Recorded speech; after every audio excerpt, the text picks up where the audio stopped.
Hainbat ekitaldi daude gaurko deituta memoria eguna ospatzen baita Euskal Autonomia Erkidegoan. Goizean Eusko Legebiltzarrak lore eskaintza egin du, aurten ere PPren parte hartzerik gabe. Ekitaldi nagusia berriz gogora memoriaren bizikidetzaren eta giza eskubideen institutuko egoitzan izango da, arratsaldeko 6etan Iñigo Urkullu lehendakaria buru duela. Kaixo guztioi, eguerdion, ongi etorriak gurean gaur magazinera. Azaroak 10 ditu gaur, osteguna da, eta memoria egunean Jose Barrio Nuevo barne ministroiak El País egunkariari eginiko elkarrizketak sortutako polemika erdigunean da. Gorka urtaran Gasteizko alkateak eta Denis Itxaso, Espainiako gobernuak Euskadin duen ordezkariak, memoriaren plaza inauguratu dute gaurkoan ere. Memoria egunaren testu inguruan, Gasteizko udalak memoriaren plaza inauguratu du. Postetxearen eta terrorismoaren biktimen oroimenezko zentroaren aurrean hain zuzen ere. Bertan, zenbait alderdiko kideak izan dira, Gasteizko alkatea eta Denis Itxaso, Espainiako gobernuaren ordezkaria.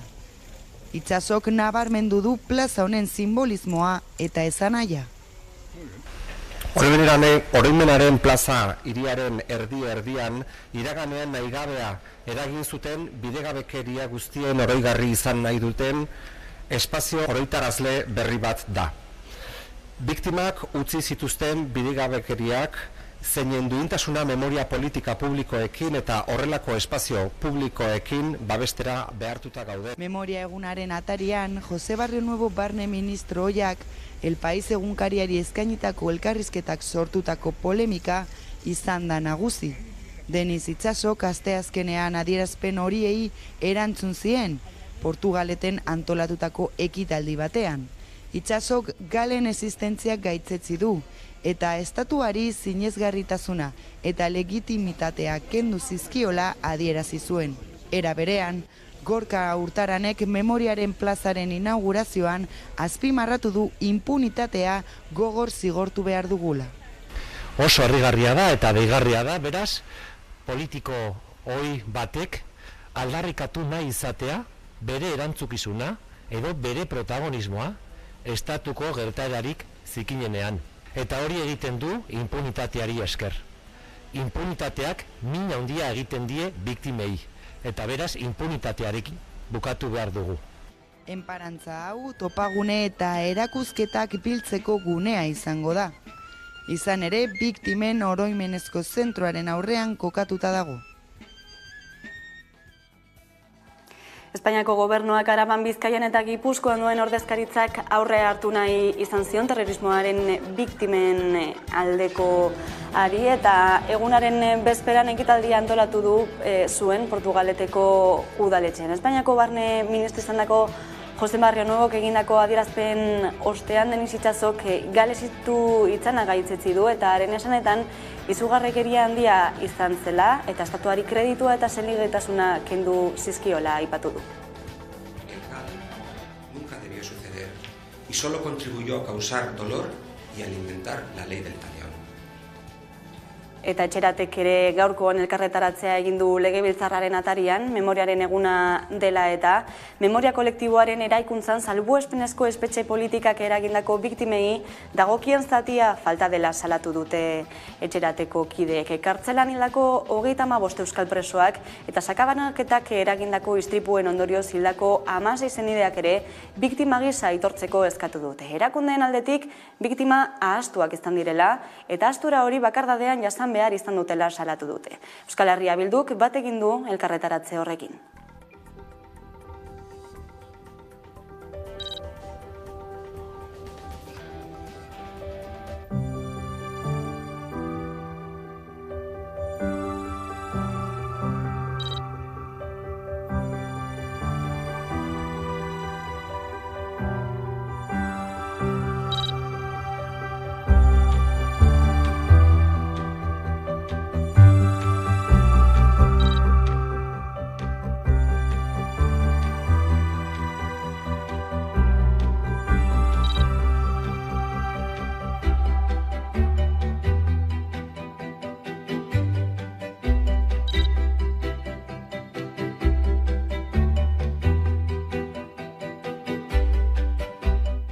Ekonomia alorrean Eusko Jaurlaritzako ogasun sailburu Pedro Azpiazuk lehen bilera erronda egin du oposizioko alderdiekin eta pozik agertu da 2023ko aurrekontu negoziazioan marra gorririk ezarri ez dutelako. Azpiazuk adierazi du Euskal Herria Bilduk eta Elkarrekin Podemosek proposamen zabalak eta kuantifikatuak egin dizkietela eta horiek estartzeko prest agertu da. Euskal Herria Bilduk 30 proposamen aurkeztu dizkio sailburuari, denera 450 milioi euroren aldaketak eragingo lituzketenak eta Elkarrekin Podemosiuk berriz eskatu du aurrekontuak 511 milioi euro handitzea, zerbitzu publikoak indartzeko. Euskal Herria Bilduk eta Elkarrekin Podemosiuk fiskalitatearen gaia ere izan dute hizpide. Euskal Herria Bilduk progresibitatearen eta aberastasunaren birbanaketa sakontzeko ezinbestekotzat jo du aldaketa, eta Elkarrekin Podemosiuk berriz hartzen diren neurrietan proportzionaltasuna lortzeko urratsak eskatu ditu. Biek, baina, Azpiazuren ezetza jaso dute, ez delako horretarako garaia dioenez. Bain zuzen ere aurrekontu proiektuari buruz hitz egiteko bat egingo dugu zuzenean, Niko Kuenka ekonomialariarekin, eguerdio, Niko. Egunon. Euskal Autonomia Erkidegoko aurrekontu proiektua aurkeztuta, inoizko handiena bezala aurkeztu da, 400 milioiko langa hori gaindituta, baina zein irakurketa egin daiteke? Azken batean, garai honetan aurrekontuen garaia da Jaurlaritzak aurkeztu dau, zuek kontxa izaldu zuen, Nafarroko gobernuak ere aurkeztu dau, Espainia mailan, estatu mailan Espainiako gobernuak ere aurkeztu ditu. Denok esango nuke zentzu berean edo ildo berean doazela, azken batean denok iragartzen duten hazkundea aurreko 2022ko kontuekin konparatuta antzerakoa da. Eusko Jaurlaritzak aurkeztu duen aurrekontu proposamen horrek 8,7ko gehikuntza dakar, Nafarroko gobernuarena 9,9koa, Espainiako gobernuarena 10,7koa. Denok hildo berean doaz, nik horrazteko eta ben azken batean aurrekontu bezari garenean, etxe bateko, familia bateko ekonomian bezala, gastuak eta sarrera dauzkagu. Bai Jaurlaritzak eta baita Nafarroko gobernuak, baina kasu honetan Jaurlaritza sari gara, biok oinarritze dute aurrekontuaren gehikuntza hori zerga bilketaren gehikuntza batean. Eusko Jaurlaritzak aurreikusten du datorren urterako gitxi gorabehera zergen bitartez 6, 5,7 gehiago bilduko dela. Hori ez da nahikoa eta hori osatzeko zorpetzera jotzen du aurrekontua osatzeko. Ni momentu honetan egiten diren aurreikuspen horiek zergatik gogo diren horren beste zergak alde batetik beza dukagu, inflazio altua dagoen heinean produktuak garestiago daude eta hortaz bezitarten jasotzen dena, produktuen oinarri zergagarria igotzen delako, prezioa igotzen delako, bilketan diago izango da. Eta beste batetik ere, Jaurlaritzak espero dau, pertsona fizikoen errentaren gaineko zerga ere igoko dela. Claro, krisia tejoka izango dugulako zurrumo hori edo datu horiek antzematen hasi dira, Europarako krisia edo atzeraldi teknikoa etorri litekeela aurreikusten da, ez horren beste estatu mailan eta ez horren beste agian euskal ekonomia, baina hor zalantzak handia daude, ziurgabetasuna gora handia da, ni horrek pixka bildurra sortzen dit. Ia ze punturaino errealistak diren aurkeztu diren, bai gobernu guztia aurkezten diren aurrekontuak, baina aurrekontuak baino ez dira. Eta gauztuei begiratzen baldin badiegu, esan genezake gitxi gora bera, sailburuak berak esan dago, ezta? Partide 1,76 gitxi gora bera gastu soziala izango litzateke da, hau da, hezkuntza eta osasuna barkatu, ez dugu hartu behar osasunak eta hezkuntza sailek aurrekontuaren bi eren gitxi gora bera hartzen dutela, eta gero, egia da, gehien azten den departamentuetako sailetako bat lan eta enplegu saila dela, eta erotu gauztu behar RGI edo diru sarrerak bermatzeko errentaren diru sarrerak bermatzeko errentaren inguruan egin den aldaketa hori gehikuntza atorrela eta horrek ere eskatuko duela esfortzu gehigarria. Hortik aurrera, berrikuntzan aldeko apustuak egin dira, baina azken batean aurrekontuaren zatirik handien aia 1,70 gastu soziala denez, 3 saio horiek azten delako, ez da asko gelditzen, gainontzeko gauzetan sartzeko orduan hor.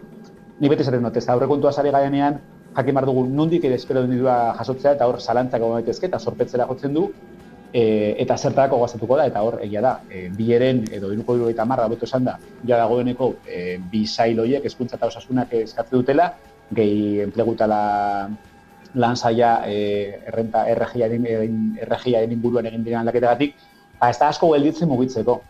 Beraz, zalantza ia oinarria, aurrekontu horretako oinarria beteko den ala ez.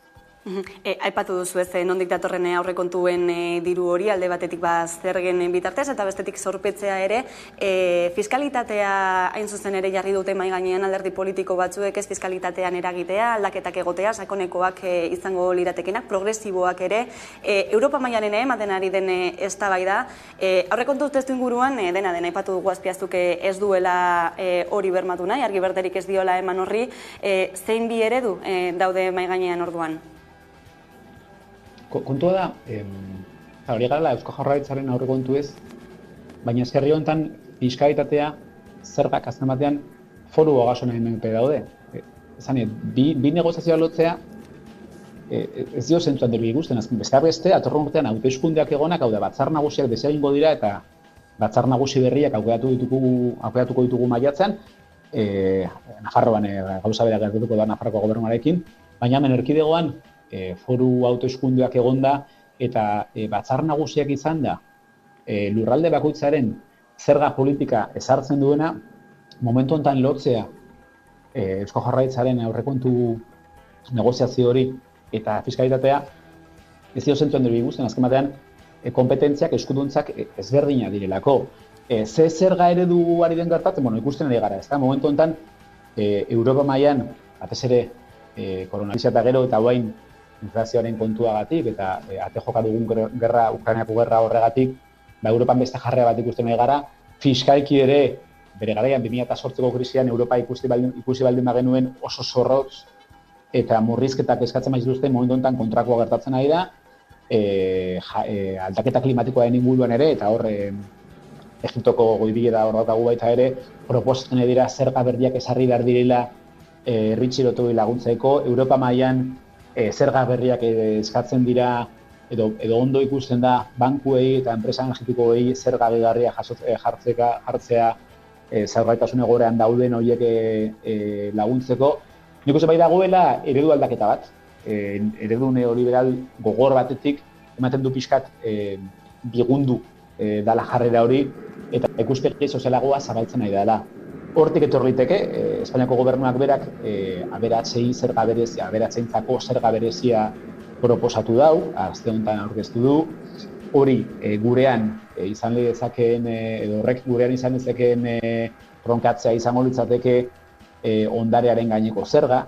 Hor, debate interesgarriak zabaltzen ari dira, nik uste dut badela fiskalitatea berrikusteko aukera, baina esandakoa eskuduntza edo atribuzio ezberdina dira, gauza bat da Jaurlaritza, Eusko Legebiltzarrak ez daga inongo eskumenik zerga arlotan ezartzeko, eta batzar nagusiak dira, eta batzar nagusiak datorren urtean, maiatzean berria aukeratzen dira, gobernu berriak sortuko dira aldundietan, eta horteko etorri dira, beraz? Politikoki ondo gelditu daiteke, baina ez dauka zentzu handirik, praktikoki ez dauka zentzu handirik.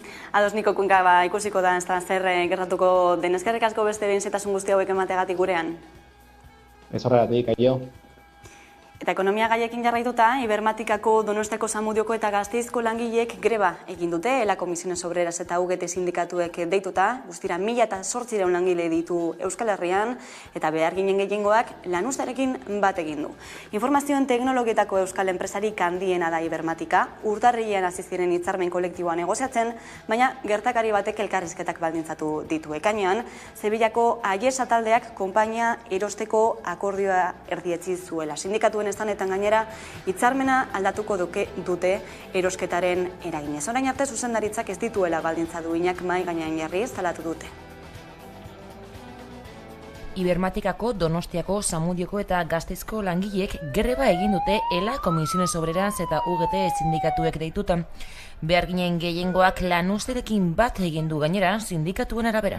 Langile gehienak greban daude. Urtarrilean hasi zuten Ibermatikako hitzarmen kolektiboa negoziatzen. Orain arte baina zuzendaritzak ez dituela baldintza duinak mai gainean jarri salatu dute. Egoera zein da, negoziazio kolektiboan gaude, hitzarmena negoziatzen ari da, eta urtarriletik hasita, azaroan gaude, eta orain arte enpresak ez du baldintza duinik mai gainean ipini. Urrian greba ditu zuten ere, baina bertan bera utzi zuten enpresak negoziatzeko borondatea erakutsi zuelako. Itzutzak izan ziren ala ere.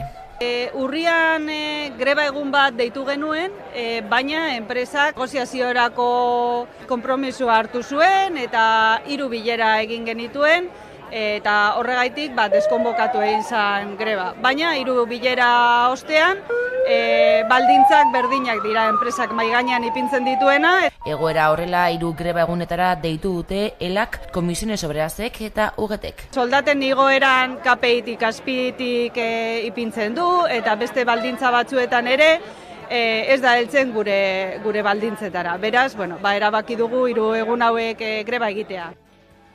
Eta Euskal Herriko Eskubide Sozialen Kartak azaroaren 19an hegoaldeko hiriburuetan pobretze eta bizitzaren garestitze prozesuaren aurka manifestatzeko deia egin du. Egungo egoera jasanezina dela eta inflazioaren gorakadarekin dagoeneko pairatzen ditugun egiturazko arazoak okertzen ari direla salatu ostean, zerbitzu publikoen murrizketei eta langileriaren pobretzeari aurre egiteko deia egin dute. Garbina Aranburu-Lab, Amaia Muñoa, ELA. Errenten eskualdatze bat ematen ari da, langileen errentetatik elite ekonomikoen eskuetara. Azken batean, boterearen konzentrazio bat eta dirua geroz eta esku gutxiagotan pilatzen ari da, ez? Eta ikusten ari garena da, lapurreta hau areagotzen, larriagotzen ari dela, bizitzaren garestitzearen ondorioz, soldatek eta pentsioek erosahalmenean izaten ari duten galeraren ondorioz, eta baita ere zerbitzu publikoen eraispenaren ondorioz, ez? Pobrezia asko eta azkar hasten ari dela. Hartzen badegu azken 13 urtetan gertatutakoa 154 hazi da pobrezian erortzeko arriskuan dagoen pertsonen kopurua. Gaur egun 330.000 pertsona dira horiek hego Euskal Herrian. Eta bueltan da Lurrama azoka handia, Euskal Laborarien azoka, gaurkoan ekin diote Miarritzen, Udane Orbeo, konta iguzu. Pirinioetako mendien omenez bizi den mendiaren alde lelopean Lurramaren 17. edizioa egingo da ostegun honetatik larun batera bitartean eta aurtengo xede nagusia izango da mendiak laborarien eta etxaldeen bizimoduan duen garrantzia jendeari ezagutaraztea. Testuinguru honetan 11 bertan izango da Biarritzeko irati aretoan eta bertatik Kanaldude telebistarekin batera saio berezi eskainiko dute ostiral honetan gaueko iluntzeko 8:00 9:00 bitartean. Bertan solasaldiak, erreportajak edota elkarrizketak ikusteko aukera izango zuen, beraz piztu 11 eta bat egin Lurrama. Bueltan da Lurrama Biarritzeko irati aretoan. Azaroaren 10-etik 12 ospatuko da laborarien azoka garrantzitsua. Pirinioetako mendien omenez, bizi den mendiaren alde izango da 17. edizionek hautatu duen leloa. Hala mendiko laborantza eta artzaintza jardueren gainen indarra egin nahi dute antolatzaileek. Bestalde laborantza eremuetako eta hirigunetako biztanleriaren arteko lotura sendotzea izango du xedetzat azokak. Aurten berrikuntza gisa ostegunan hasiko da azoka. Ostirala azaroak 11 lehenengo mundu gerraren armistizioaren urteurrena izanik jaieguna denez Ipar Euskal Herrian merkatuak egun bat lehenago zabalduko ditu bere ateak, hala ikastetxe eta lizeoetako ikasleen bisite jaso ahal izateko. Egitarau zabala antolatu dute 3 egunetarako. Azokaren lehenengo egunean zer mendi bizi nahi dugu galderari erantzuten ahaleginduko dira. Biharamunean aurre historiatik egundaino jendeak mendian nola baliatu duen aztertuko du arkeologian doktoretza duen Pablo Martikorenak. Eta azokaren 3. eta azken egunean hartza, otsoa eta kabali kanpoko hazkuntzaren arteko harremanen gainean arituko dira. Hain justu mendiak etxaldeen eta laborarien bizimoduan duen garrantzia jendeari ezagutaraztea izango da aurtengo Lurrama edizioaren xede nagusia. Pirinioetako mendietan hazkuntza eta artzaintza dira jarduera nagusiak. Lurraldearen egitura eta baita nortasunaren ikuspuntutik ere garrantzi handia du mendiaren zaintza hartzeak. Hala nola garbiketa eta manteinu lanak bermatuz. Testuinguru honetan 11ak Kanaldude herri telebistarekin bat egingo du eta ostiralean saio berezia eskainiko dute zuzenean Biarritzeko irati aretotik. Arratsaldeko 8:00 9:00 piztu 11 eta bat egin Lurramarekin. Elkarrizketak, solasaldiak, erreportaiak eta gehiago zuzenean Miarritzetik.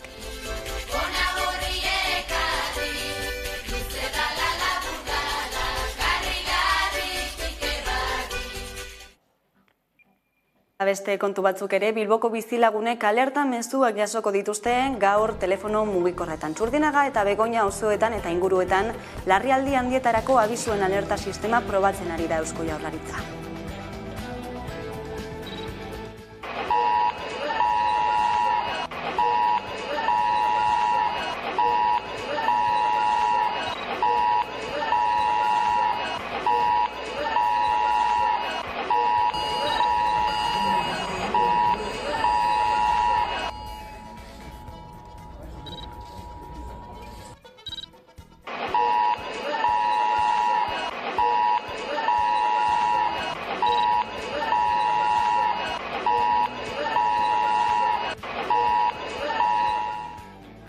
Jendetza elkartu da Iturramako auzo batzarrean, Espala tabernako erasoa gaitzesteko, eren egun jokatu zuten Osasuna eta Bartzelona eta partidaren aurretik Bartzelonako Boixos Noiz taldearen zaleak Espala tabernara sartu ziren eta istiluak eragin zituzten. Iruñako Iturramako auzokideek manifestatzera deitu dute ostiralerako 7:00 auzoko bulebarrean. Espala tabernak jasandako eraso fasista salatzeko manifestazio deialdia luzatu dute ostiral honetan Iturramako auzokideek. Batean hori, ikusi genuen barruan zuden bezeroak korrika atzeko partetik eskapatzen. Nik babestu nintzen bonbona butano batekin, batek klabikula apurtuta eta besteak kolpeekin eta horrela, baina ongi. Atzo arratsaldean jendetza batu zen Iturramako auzo batzarrean gertatukoari irakurketa eta erantzun kolektibo bat emateko. Argitu zutenez, eraso hau ez da kasu isolatu bat, izan ere azken urteetan Espala taberna jazarpen fasisten jo puntua izan da behin baino gehiagotan. Eskuinanen jo puntuan, espainolisten jo puntuan, taberna hau, eta eraso fascista bat izan zen azkenean, antza denez, naiz eta futbol parte baten kontestuan gertatu izan den, guk beste zabaltasun batetan ere kokatzen dugu eraso hau. Azken gertakizuna instituzioetatik ez datorren erasorik handiena izan dela aipatu dute, baina ez bakarra. Izan ere, polizia espainiarrak Iruñean duen ordezkaritzaren brigaden zein Iruñeko udaltzaingoaren sarekadak eta tabernaren kontrako jardun itogarria salatu dute. Kezka ere nagusi da egun argiz 30 lagunez osatutako talde batek taberna erasotzea eta ezerrez gertatzea posible ikusten dutelako. Atzo egin genuen bilkura txikitxo bat eta ikusi genuen nola zegoen beharra auzo moduan gertatutako guztiari erantzun bat emateko. Eta orokorrean Espalak pairatzen ari duen fasismo kontinuari, erantzun bat emateko orduan egin genuen auzo deialdia. Ostiralean beraz, arratsaldeko 6:30 erasoa salatzeko manifestazioa eginen dute Iturrama fasismoaren aurka lelopean bulebarretik abiatuta. Eta kulturari atea irekita, gaurkoan osteguna badakizue beste musika zuzenean zaio bat ikusgai izango duzuela, gaueko 10:00 aurrera edotan aieran ere. Koldo Otamendi da musika zuzenean zaioko aurkezlea, eta pataiaren beste alboan agurtuko dugu. Kaixo guardion, Koldo? Kaixo guardion. Beno, gaurko protagonista Guda dantza taldea izango da. Nolako taldea da? Halaxe da, Guda dantza taldeak, Bilbotik, 10 urte bete dituzte musika errepidean, eta bide horretan aipatu daiteke taldea garapen handia izan duela musikalki, hastapenetatik gaur egun jorratzen duen musikara, ez? Beste talde asko bezala eskarrok eremuan hasi zuen bere musika bidea, eta gaur egun esan daiteke beste ritmoak lantzen dituela, funkia hor dago, musika beltza hor dago, elektronika ikutuak hor daude, eta beti ere, zerako sustoi hori edo galdu gabe. Beraz, bilakera bat izan duen taldea, disko berria gainera esku artean, esangabekoak titulua daramana, zer esango zenuke honi buruz? Azteko formatu berezi batean datorrela. 6 kantu osatu dago lana, azken urteetan taldeak landu dituenak beren txegu lokalean, eta ikusten duzuen bezala irudietan, taldeak plazaratu du artefaktua eta artelan bat, non ohiko CD-a, biniloa edo kasete alde batera utzi, eta kartoi batean plazaratu du QR kodigo bidez irakurri daitezkeen kantuekin, ez? Mugikorra jarri, mugikorraren bidez entzun daiteke, eta hori da taldeak plazaratu duena, ez? Asko dira, geroz eta gehiago soporte fisikoa ez dutela erabiltzen, sarean kantuak badaude Spotify, YouTube eta beste plataformetan, eta geroz eta gutxiago saltzen den CD-a, desagertzen ari da leku askotatik, eta Guda Dantza taldeak hori erabaki du, ez? Bere disko berria, soporte berezi batean kaleratzea, ohiko soporteetatik at. Beraz, bilakaera ere horretan eman dutela esan daiteke. Zuzenekoekin hasteko prest ere badira? Bai, taldearen lehenengo emanaldia aro berri honetan Bilboko kafe antzokian eskaini zuten duela hilabete, Amama taldearekin batera. Bertan batu zituzten beraien zaletuak eta hortik aurrera taldeak zuzeneko emanaldiak jone ditu. Normalki hori da musika taldearen ziklo naturala, Entsegu lokalean kantuak sortu, estudiora eraman eta grabatu eta behin diskoa kalean, balik eta zuzeneko gehiago eskaintzea, Eta Guda Dantza taldea ere, orbita horretan dago, koordenada horretan dator zuzenekoak izatea hemendik aurrera taldearen jomuga nagusi. Guda Dantza taldea beraz, gaurko protagonista musika zuzenean zaioan. Eskerrik asko Otamendi. Eskerrik asko zuei. Eta kulturarekin jarraituta, berbagunea egitasmoaren bidez, euskara bultzatzea du helburu Bilboko udalak. Horretarako, adin guztietako euskaldunak mahai batean biltzen dituzte. Hala, berbagunearen 7. edizioak 1100 euskaldun bildu ditu Azkuna zentroan. Informazio horrekin utziko zaituztegu eta jarraian izango gara bueltan. Eguneko elkarrizketa nagusiarekin gaurkoan, Inigo Antzola izango dugu gurean, Euskal Energiaren erakundearen zuzendari orokorra da. Orain arte.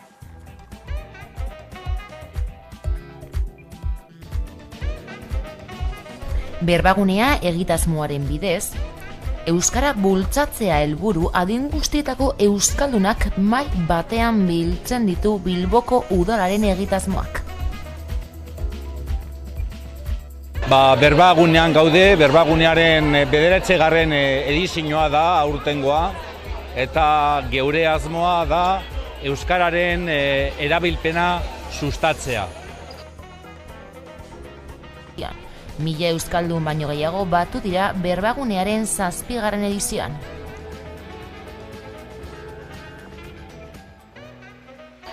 Eta era horretan, geure euskararen aldeko konpromisoa adieraztea. Gaur hemen berbagune honetan bilduko gara 1000 pertsona inguruak. Eta kontutan hartu behar dugu euskarak adierazten duela geure kultura eta gure nortasuna baita ere. Ekimen horren bidez euskararen erabilera sustatu eta normalizatu nahi du Bilboko udalak. Eta horretarako ezinbestekotzat jotzen dute euskaraz berba egitea erabateko eta besteko gaien gainean giro atsegin eta lasai batean. Ez da erreza, Bilboko bazter guztietan euskara entzutea edo euskara mintzatzea, baina ez gaude bakarrik. Sareetan egiten dugu lan eta era horretan lortuko dugu azkenean euskararen edapena. Eta badaude momentu honetan baldintza onak. Ze Bilboko biztanleen artean erdiek baino gehiago edo euskera dakite edo euskera ulertzen dute. Horrek esan nahi du egoera honean gaudela euskara zabaltzeko eta euskararen erabilpena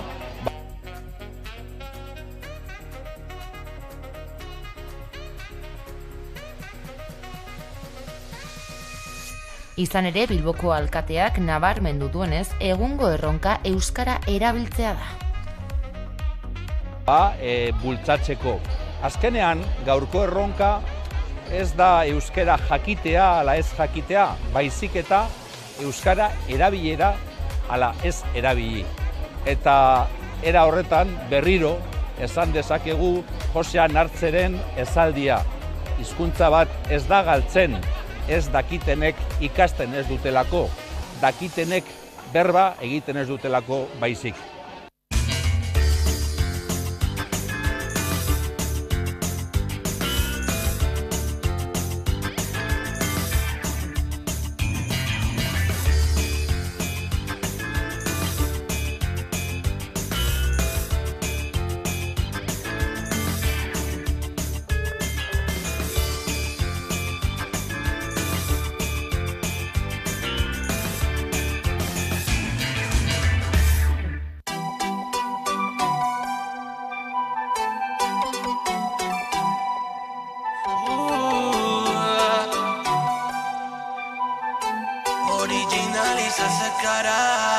super lasai, inoren zain, horrela gaude tranquil. Ondoan iruan nahi, eserreiteko gaitzarrenetan ditu nirekin. Festan hon nahi, beti jeri jai, ligonetan MVP. Buruan Hawaii, ahoan Bombay, mona mugalon pagi. Super lasai, inoren zain, horrela gaude tranquil. Ondoan iruan nahi, eserreiteko gaitzarrenetan ditu nirekin. Festan hon nahi, beti jeri jai, ligonetan MVP. Buruan Hawaii, ahoan Bombay, mona mugalon pagi. Gutxi dira gaur daudenak, eta hainbat joan zirenak. Ala ere beti aurrera, betikoak ditut atzean. Soinu berri bat kalean, bueltan gerlarik hemenak. Piraten moduan, zaintzen dut nire altxorra. Apurtzen burua, betinoak korrontaren kontra. Baina orain lotan, nago egun osoa. Zigarro bat ahora, eta kezka kanbora. Mamontzako Pac-Man, baita Black Mamba. 24, osotik buelta, kasetitzen naiz Batman. Puliron, yeah. Bala gorria Ferrari, jatia Sandero gidatzen, kontrol polizialak saiesten. Besarkada handi banditan konfiatu ez zuten irakasle hoientzako. Enintzen jaio eredu izateko, ez da ere denbora galtzeko.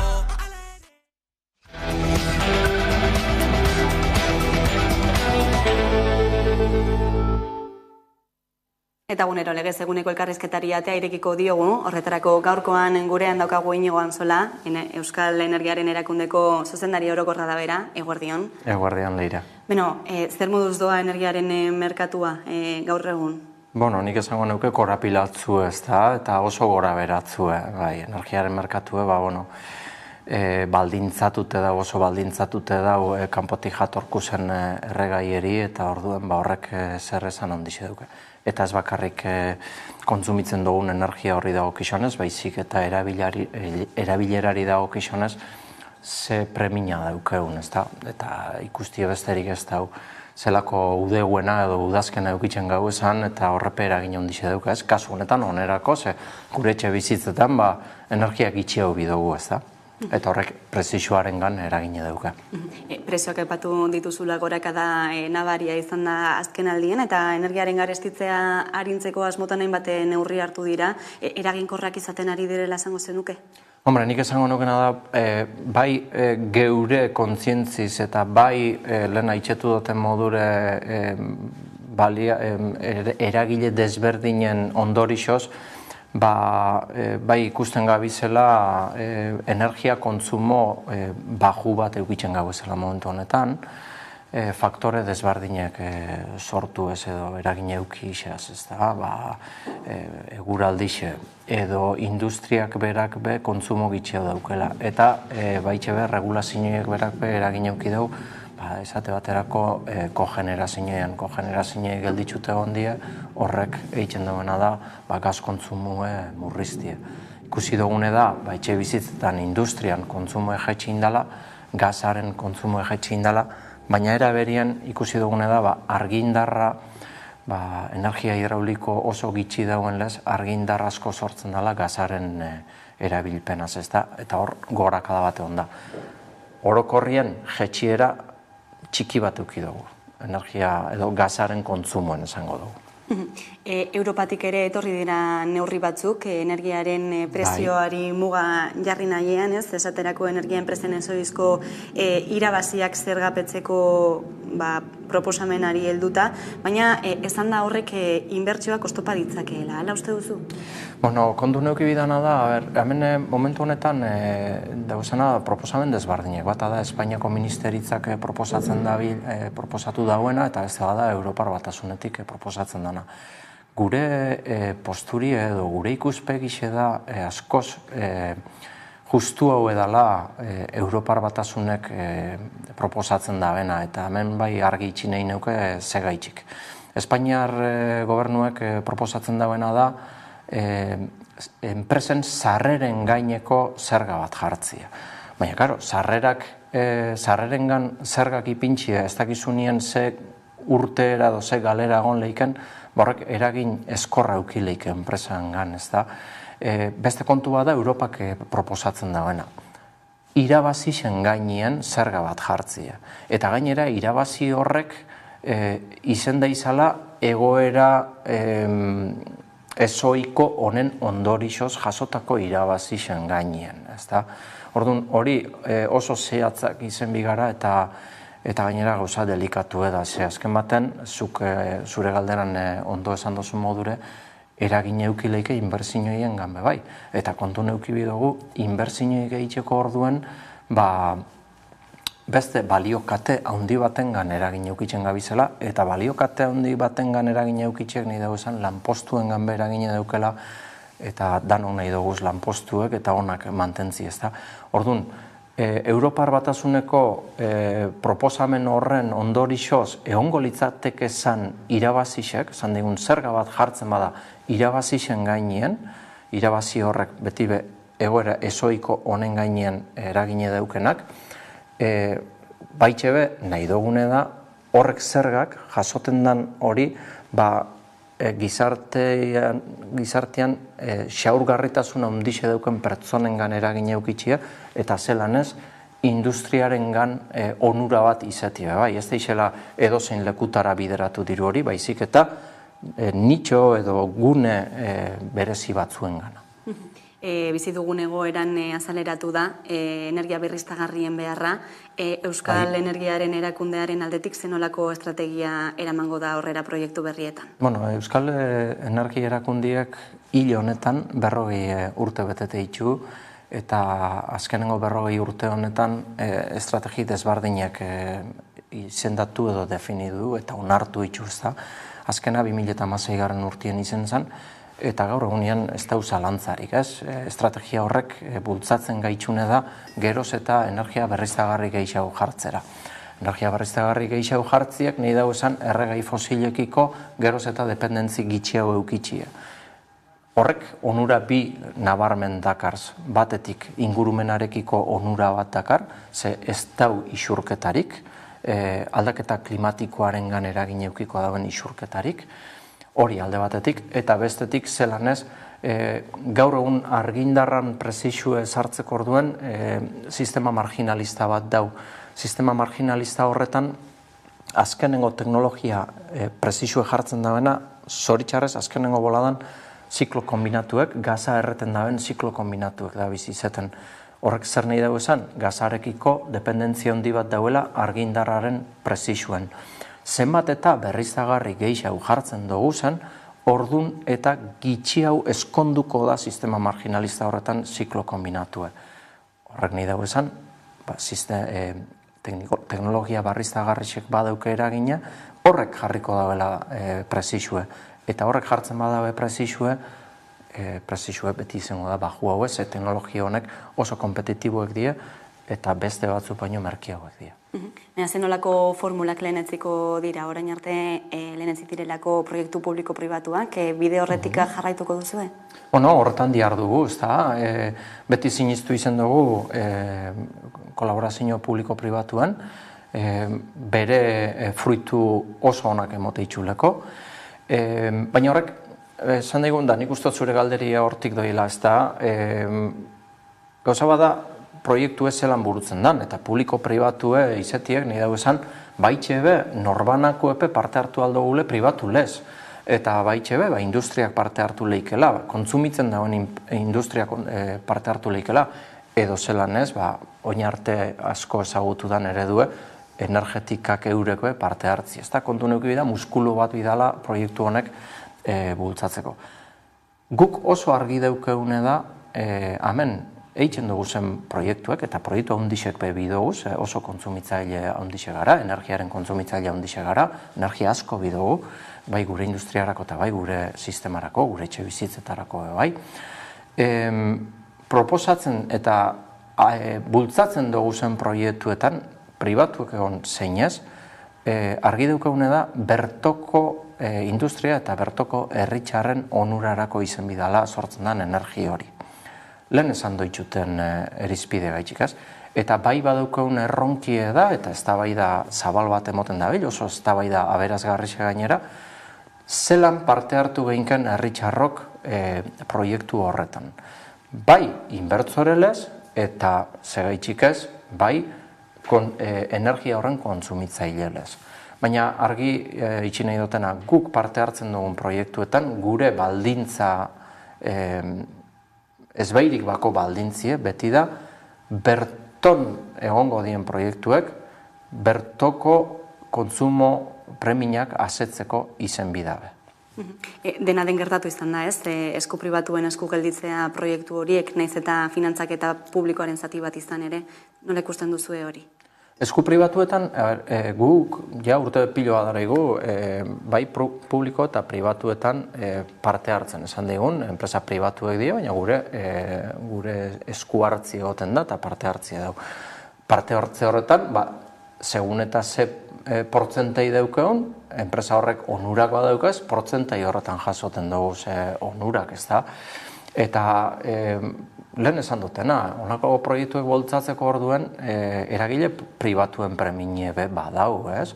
Eta bai kanpotik jatorkusenak edo berton dauezan enpresak, inbertitzeko goze hori eukitxie oso ona da, ze proiektu gonak bultzatze itxuaz, eta erakunde publiko bat, Euskal Energia erakunde publiko batek parte hartzen badu horretan, hor dauzan onurak, esan digun etekinek erakunde publiko horretara jongo die. Kasu honetan, ebera. Baina lehen esan duten baldintzapien energia hori gure herritxarrengana zuzenduko da. Ez litzateke posible izango agian soilik proiektu publikoa izanik hori albidetzea esaterako prezioen nolabaiteko muga bat edo... Bueno, prezioen gainen, gauza bada, erakunde publiko batek proiektuek bultzatzie, hori ondo dau, oso baikorra da gainera, baina energia sistema bat dau eta merkatu bat dau. Bai publiko izen, zein pribatu izen proiektuek bultzatze itxunek, merkatu baten barruan jokatzen dau. Merkatu horren arauek aldatzen espadie, bardin izango da publiko zein pribatu izen, ez da? Argi dauena da, etekinek baldin badauz, diru etekinek badauz, diru hori erakunde publiko bada, erakunde publikoetara bueltauko da, eta hor, herritxardanok izango gara onuradun, ez? Eta erakunde pribatuetan badau, pribatu horren bazkidien gana jungo da, hori etekine, hori edo zeinedak izen kontu bada, ez da. Statkraft enpresak proposatutako bi parke eolikoak baita ere zerezana eman dute, ez dakite zuekin parte hartzeko eskua luzatu dizuen? Bai, esan digun eskua luzatu eurekin hartu emona daukau, hartu emona gainera, eta proiektu zehazten junala, baztertzen jungo gara. Beste proiektu desbardin asko etorten jakuzen modure, eitzen dugune da, aztertu bida moduen, ikusi benetan onuragarritxe izen leiken edo ez, eta gero uni eta egoerie egokixe emoten bada, zalantza barik, parte hartzeu. Statkraft, beste batzuk lez. Eztabaida handi bat sortu da momentu honetan, Statkraft enpresa publikoa dalako, baina enpresa publikoa da, kanpoko enpresa publikoa da, ona dator, argite garbi, euren estrategi planien eukiko itxu esan proiektuek burutzera, eta hor, Euskadin dauz momentu honetan proiektu bi, baina Espaini mailan beste proiektu batzu dugu ez, Europa mailan eta mundu mailan, ez da?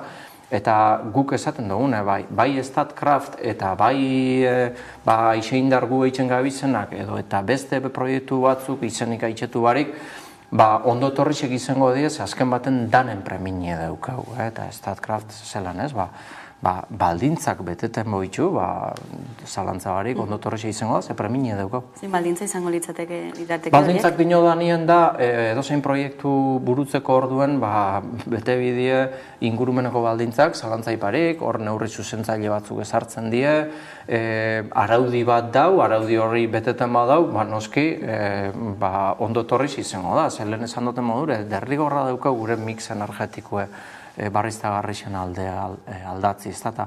Hor,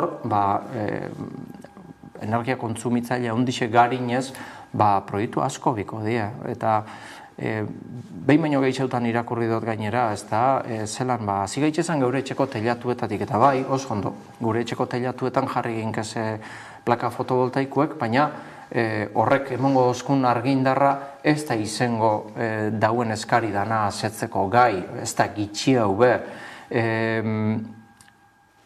Itxe agabiz, komunitate energetikoek bultzatzen gure kasuen gainera, Mondragoi taldi eta eberen artien, ekiola ekimena bultzatzen gabiz.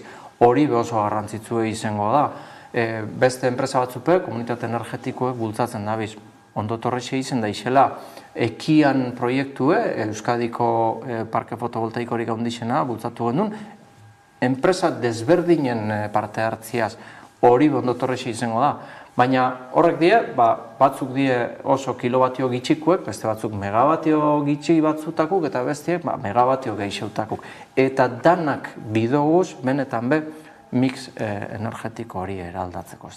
Horregaitzi dinot, proiektuek datozenak baldintzak beteten boitxu ez, ondo torresek izan da izala. Guk geuk proiektu batzuk bultzatzen hasi ginen parke eolikuen arluen, eta ikusi genuen ingurumen baldintzak ez zitu ezela betetan, eta esan genuen, saiakera bat egin dugu, ikusten da ez dela betetan, atzera egin dugu. Beste batzutan ikusten da posible dela, baldintza dana beteteko gai bagara, aurrera burutuko dugu, edo bultzatuko dugu.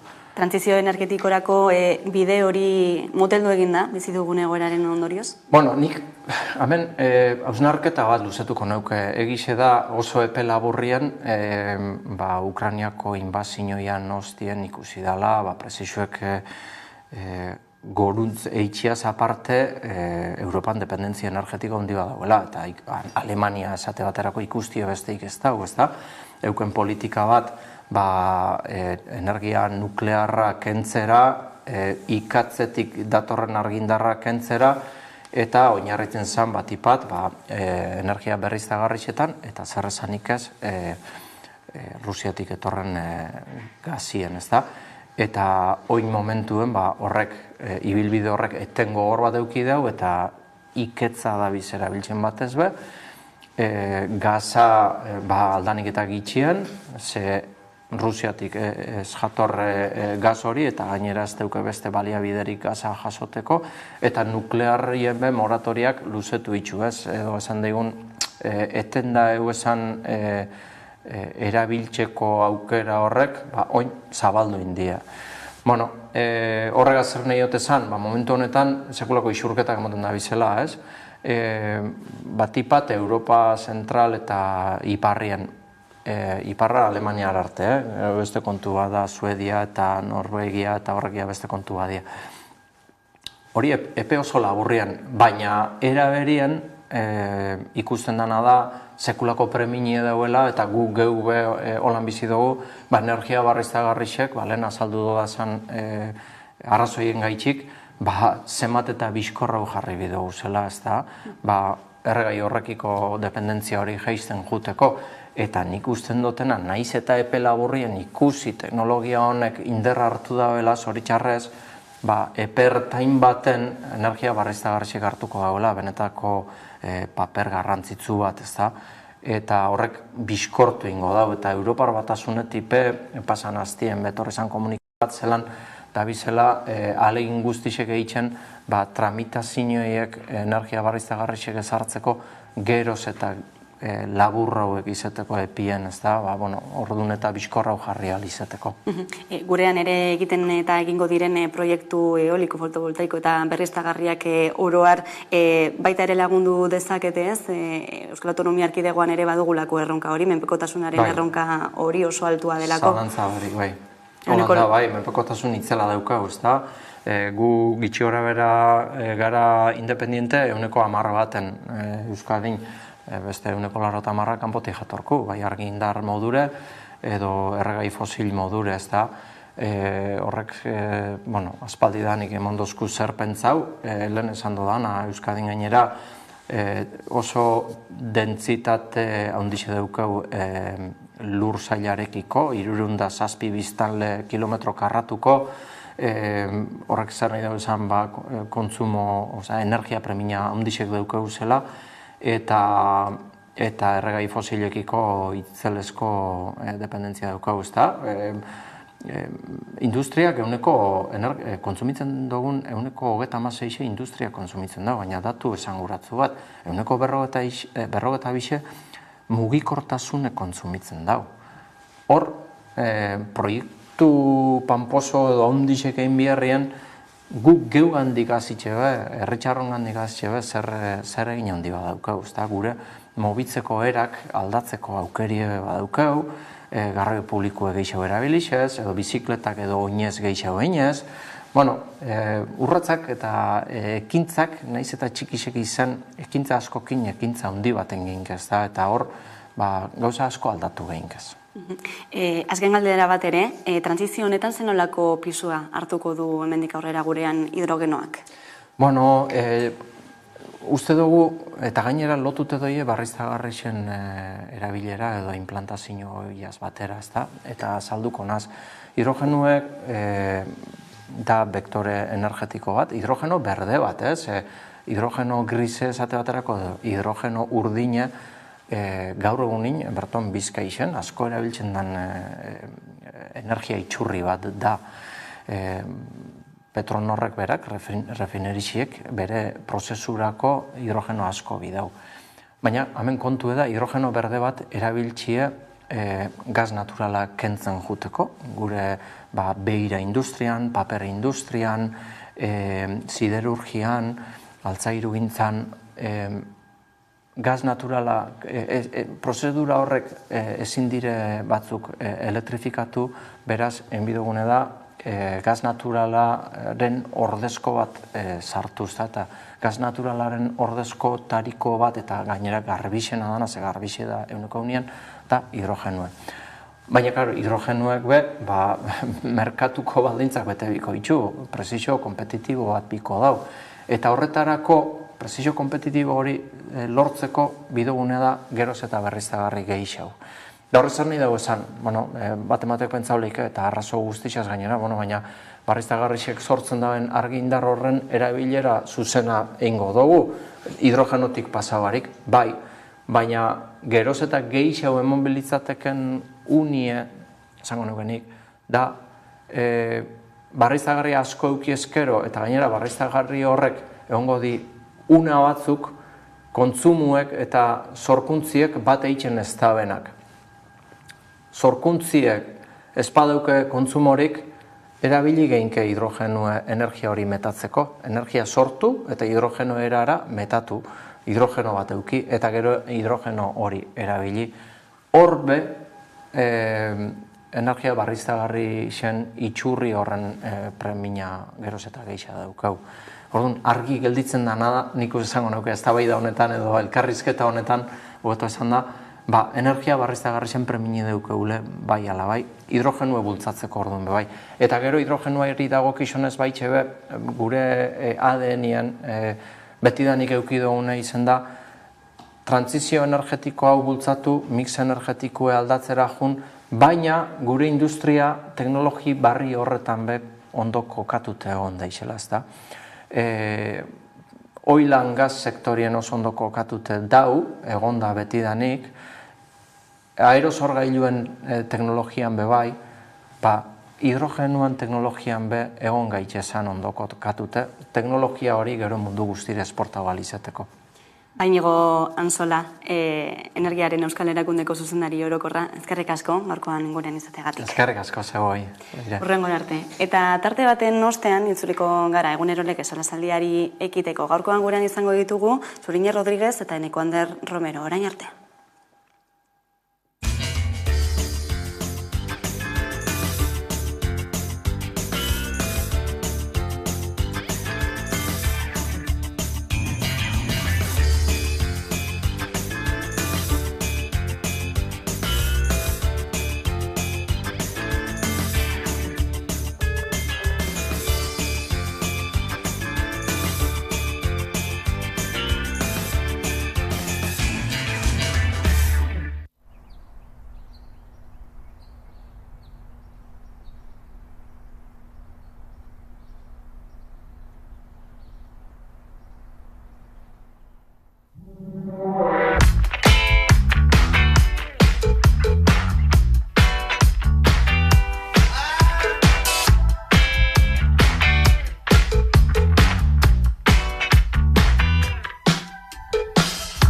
orduiak marraztu ditu nire telefonoak bere kristalean. Behin da berriz aurkitu zaituta guztien letren korapiloan, baina gaur ez dakit nondik hasita, nondik bukatu, ez da aterperik hiriburua lotzetan. Iargiatan eoizko argiak ez ditut bereizten egunak amaitzean. Elkararen manean bizi diren partikula multzo soil bat baino naizenean. Berririk ez bada zerbait asmatu beharko dut. Nekaturik, berriz nekaturik, berriz nekaturik, berriz nekaturik. Goizeko ordu bitan esnatzen dut, barruan dudan drama erregina. Behin da berriz aurkitzen zaitut nire gelako zapaiaren telebistan, baina orain alferrik handa. Aspaldian oitu nintzen honetara, minutuak, orduak dira, asteko 8 gauetan. Nekaturik, berriz nekaturik, berriz nekaturik, berriz nekaturik, berriz nekaturik. Ez dakit nola goaz, nola goaz. Ez dakit nola goaz, nola goaz.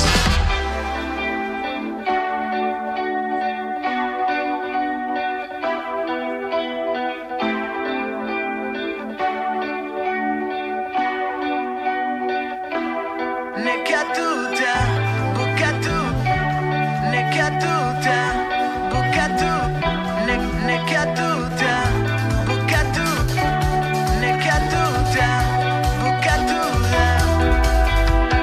Gaur ez dakit,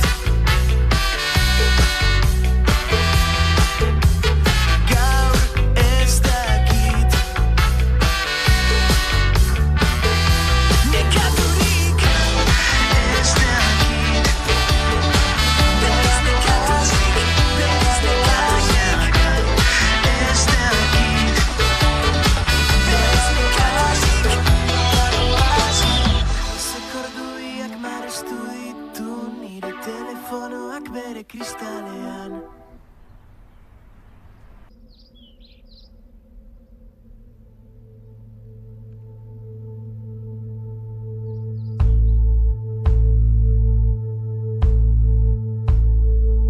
Egun aldakorrak, jendarte lerrotuak, gau argiztatuak, ta egun grisak. Ez aldu txoriak, abesten kaiola, ta gu isiltzen gara, oiukatu beharrean.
Euskal Herriko aktualitatea ikusteko eta jarraitzeko beste modu bat da Hamaika Telebista.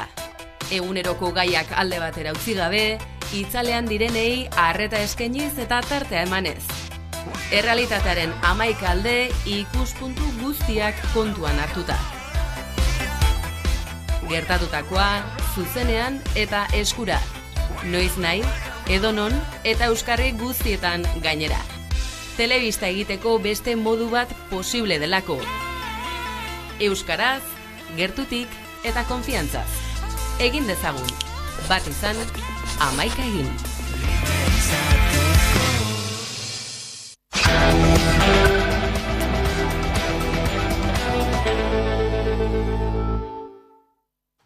Egunero lege solasaldiari ekingo diogu, horretarako gaurkoan gurekin ditu galde batetik Zuriñe Rodríguez, eguerdion. Eguerdion. Eta baita ere Neko Ander Romero, eguerdion, ongitorri. Bueno, gaur nola ez memoriaren egunari buruz arituko gara, hainbat ekitaldi instituzional izan direlako goizean zer, arratsaldean ere jarraituko dutenak, esaterako lore eskaintza egin dute goizean goiz, memoria egunarekin batera, arratsaldean izango da ekitaldi nagusia dena den, zeiretan, Iñigo Urkullu lehendakaria buru dela, besteak beste Araban Gasteizen ere Gorka Hurtaran eta Denis Itsasok memoriaren plaza inauguratu dute, eta gaurkoan ere etxeratek deituta elkarretaratzea izan da, legebiltzarraren atarian. Dena den egun hau dator, oraindik ere Jose Barrio Nuevo barne ministro oiak esandakoaren islekin, hitzalekin oraindik ere. Zer nabarmenduko zenute gaurko egunari dagokionez? Bueno, Barrio Nuevok ez du zer berririk esan, azken finean, ez da? Danok genekiena esan du. Berriz ere, nik uste dute hor mingarriena izan dela hainbaten nolako impunitatearen erakusketa bat egin dauela, eta impunitatearen benetan arrotasunez aurkeztu duela egindakoa. Ez da sorpresa, baina bai da gaitziesteko. Ere interesgarria da Alderdi Sozialistak, Euskadiko Alderdi Sozialistak hartu duen jarrera. Alde batetik positiboa, gaitzetsi du Galek egindakoa, baina bestetik ere egin handi baten kezkagarria izen dana. Bereziki Denis Itsasok kritika egin duenean, baina ez autokritika. Claro, bai gaitzestu du, baina hirugarren pertsonan jarri du. Hau ere gure mina da. Ez da haien mina, horretu aldoti diskurtso, baina ez da gure mina, horiek ere biktimak sortu zituztelako, eta horren alde, modu implizitu eta esplizituan egon zirelako segun eta nork egin zuen. Eta ganera Barrio Nuevok oran kontatzen du, eta gogoratzeko ez daukagu Felipe Gonzálezek nola esan zuen elkarrizketa baten barkatu, incluso aquello que hicimos en el País Vasco. Esan barik, baina esaten zer egin zuten. Zentzu horretan, aurrera pausuak emoten ari dira, baina oraindik ere memoria oso partzela dela ikusten ari gara. Bai, Zuriña. Bai, aurtengo memoria eguna, justo nik uste dut oso biratuta dago Barrio Nuevoren hitzekin, egia da PSek beste jarrera hartu duela, baina eskatu induna da oso gauza normala dana da egi judiziala deitzen dioguna, ez? Eskatu dute aztertzea, ez? Baina gatazka armatu bat egon denean normalean ez da bakarrikan egi judiziala, baizik eta ere beste moduko egi batzuk dare, zentzunan egi politikoa eta egi edo aitortza historikoa, ez? Eta hori da pixkat desberdintzen duena, benetan gero memoria eraikuntza horretan, memoria demokratiko batez hitz egitea, ez? Ona da, egi judiziala eskatzea, epaileek egin behar dute, eta juzgado batean egin behar da, baina bestea da egi politikoa, eta egi politikoa da aitortzea, eta eskatzea ez barkamena baizik esatea. Hau gaizki egin genuen, eta estatua barkamena edo aitortza egiten dio biktimei, ez? Hau estatuaren izenean egin zen, kasu hondan PSOE gobernatzen zuen, baina estatuaren izenean, ez? Zentzu honetan oso ondo dago Anduezak egindakoa, eta eskertzekoa da, eta aurrera pausu bat bada, baina hemen ez du bakarrikan Anduezaren hitz egin behar, hemen Espainiako presidenteak kasu hondan PSekoa da, baina esan leike beste partiduna eta barkamena eskatu behar du, edo horrok errekonozimendua, ez? Eta honela llegatzen gara aurtengo memoria egunea, badirudi memoria beti oso egun polita dela, gogoratzeko modukoa, baina memoria da eraikitzen den hori, ez? Eta memoria oso anitza, da? Memoria hitz egiten digu gure herriaz, gure herrian egon diren minaz eta egin diren gauzaz, eta hitz egiten digu biktimaz, ez? Eta biktimak asko dira. Ez bakarrikan biktimak gatazkarena, ez? Herri hontan badare indarkeria matxistaren biktimak, transfobiaren biktimak, ez? Eta beti neoke zentzazioa gaurko egunean, biktima horiek guztiak elkarrekin egoteko esfortzu gutxi egin direla, ez? Gau parlamentuan ikusi dugu, ez? Lorezkaintza bat zegoela, parlamentu barruan, baina adibidez kanpoan, etzerat deitu izan du manifestazio edo mobilizazio bat, beraz, hori izan nahi du, etzerat barruan falta dela, ez? Indarkeriaren matxistaren biktimak sikera ez dira gonbidatuak izan, ez? Orduan, memoria eraikitzeko nik uste dut mimos eraiki beharrela eta memoria biziki politikoa dela, ez? Memoria osoa, memoria inklusiboa, baina eta berriro ez, urterik urte, eta horrelako egunetan soilik ez, hainbatetan aldarrikatu dituzte. Uste duzu dena den aurrera pausak eman direla Euskal Instituzioen partetik horretan, zer esango zenukete? Ez da esan ibilbide lineal bat.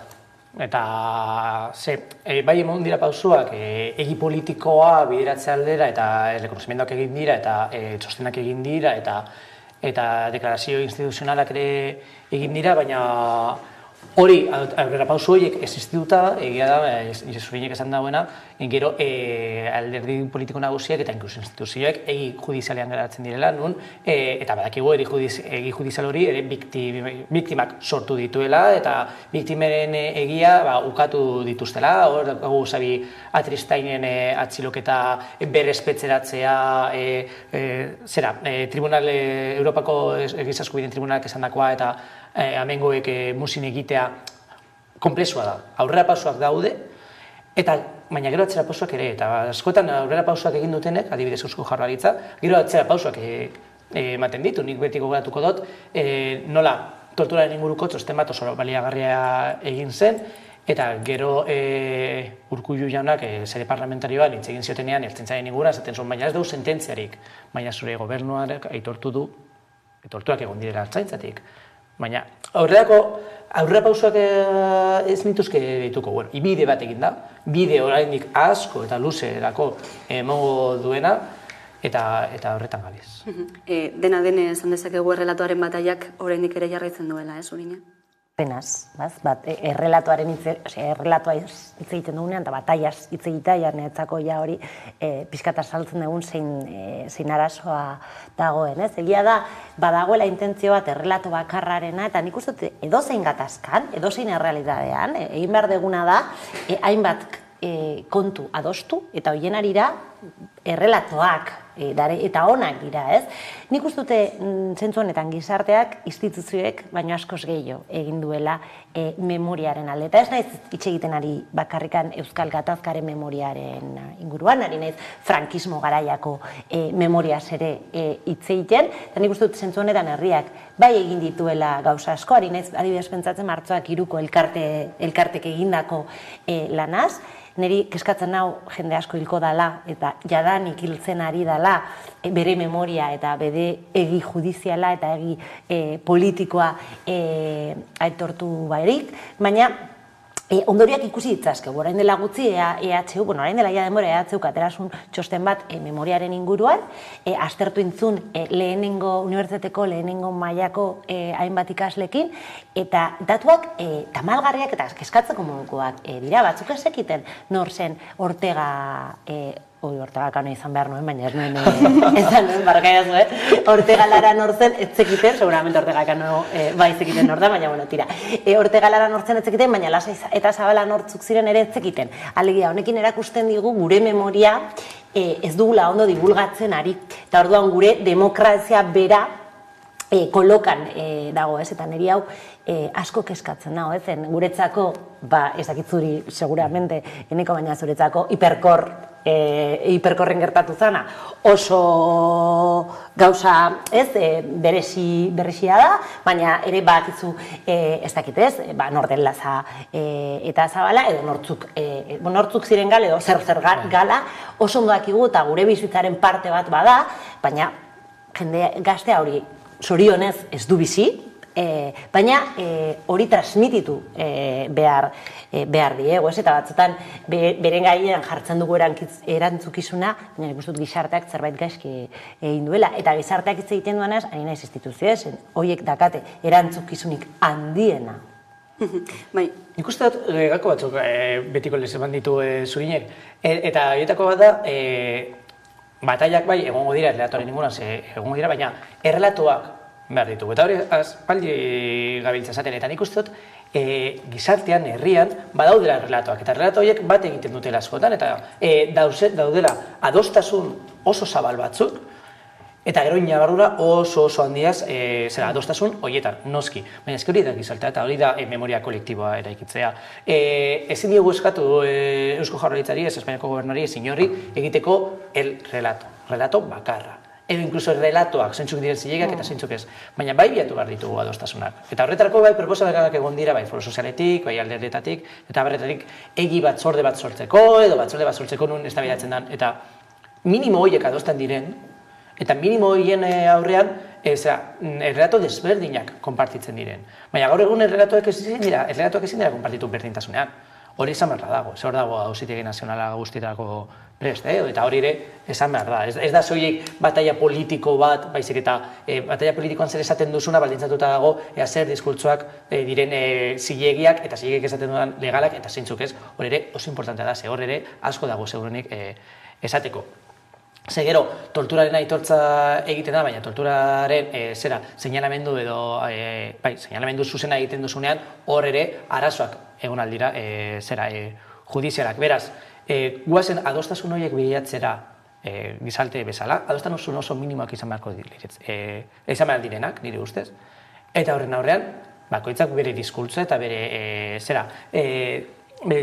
egia, bai gaineratzea, hemen egi eta bizipen oso desberdinak egon dira, eta baina guztiak egon dira. Ba, eta gainera nik uste gaizki egiten ari dela, ez bakarrikan memoria gaizki erakitzen ari garelako, eta danok egin behar dezakegu autokritika zentzu horretan, baizik eta prozesu bera gaizki eginda egondalako, ez? Bai, transizio faltzu horren menpean, esan digute transizio bat egondela eta ez dagoen transizio bat, bai ere, bake prozesua, ez?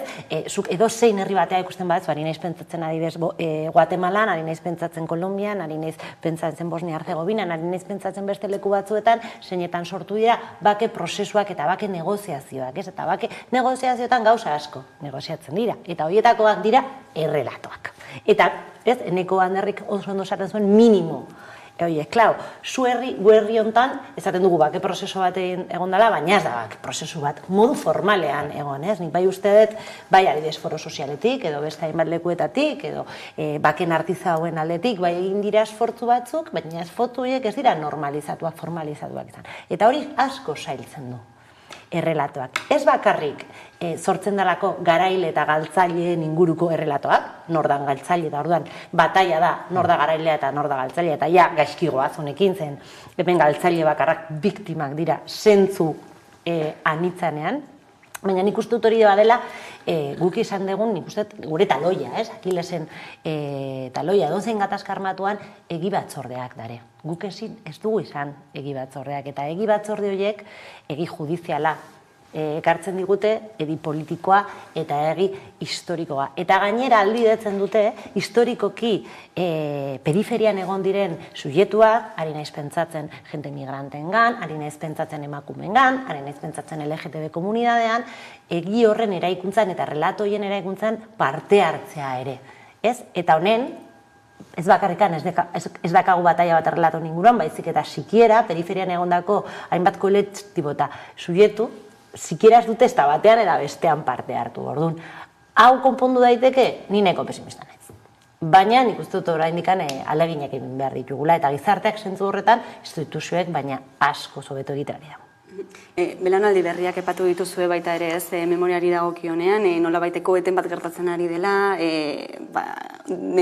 duela gutxi gertatutakoak, ez duela asko gertatutakoak ere askotan ez ezagunak egiten direla, ez, gure gizartean, honetan ezin bide jarraitu beharko da. Hezkuntzaren aldetik etorri behar da, zer derituzue? Niri garai berriena edo generazio berriena ez zaitain beste kezkatzen, ze hori hainbatean normala da, ez da? Azkenean, jende ni baino gazteagoa da jendearentzat hau da urrutiko historia bat, inkluso nire generazioko hainbat peltzentzat hau da urrutiko historia bat, eta ikusiko dugu zer formatzen duen, hezkuntzaren bidez, eta niretzat arazo nagusia da gero hau bizi dugun dutenentzat, bereziki hau bere krudeltasun osoan bizi dutenentzat, denbora pasatzen ari dela, ja hartzen ari dela antzinako gauza bat, baina ez haien bizitzan, fundamentala izan dira garai hauek, eta hiltzen ari dira, eta hilko dira, haien ikuspuntua zilegitzat hartu barik, jakimarik ea zer gertatu dan,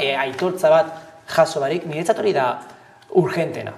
Ze denbora pasatzen da, eta orain askok esango dute, egi batzore bat, zeltarako, ja, ze ja hau guztia amaitu zen. Ez, oraindik dau, jende asko hilko dana, edo nagusi egingo dana, haien errealitatea ukatuta, ikusita. Eta niretzat hori da urgentena.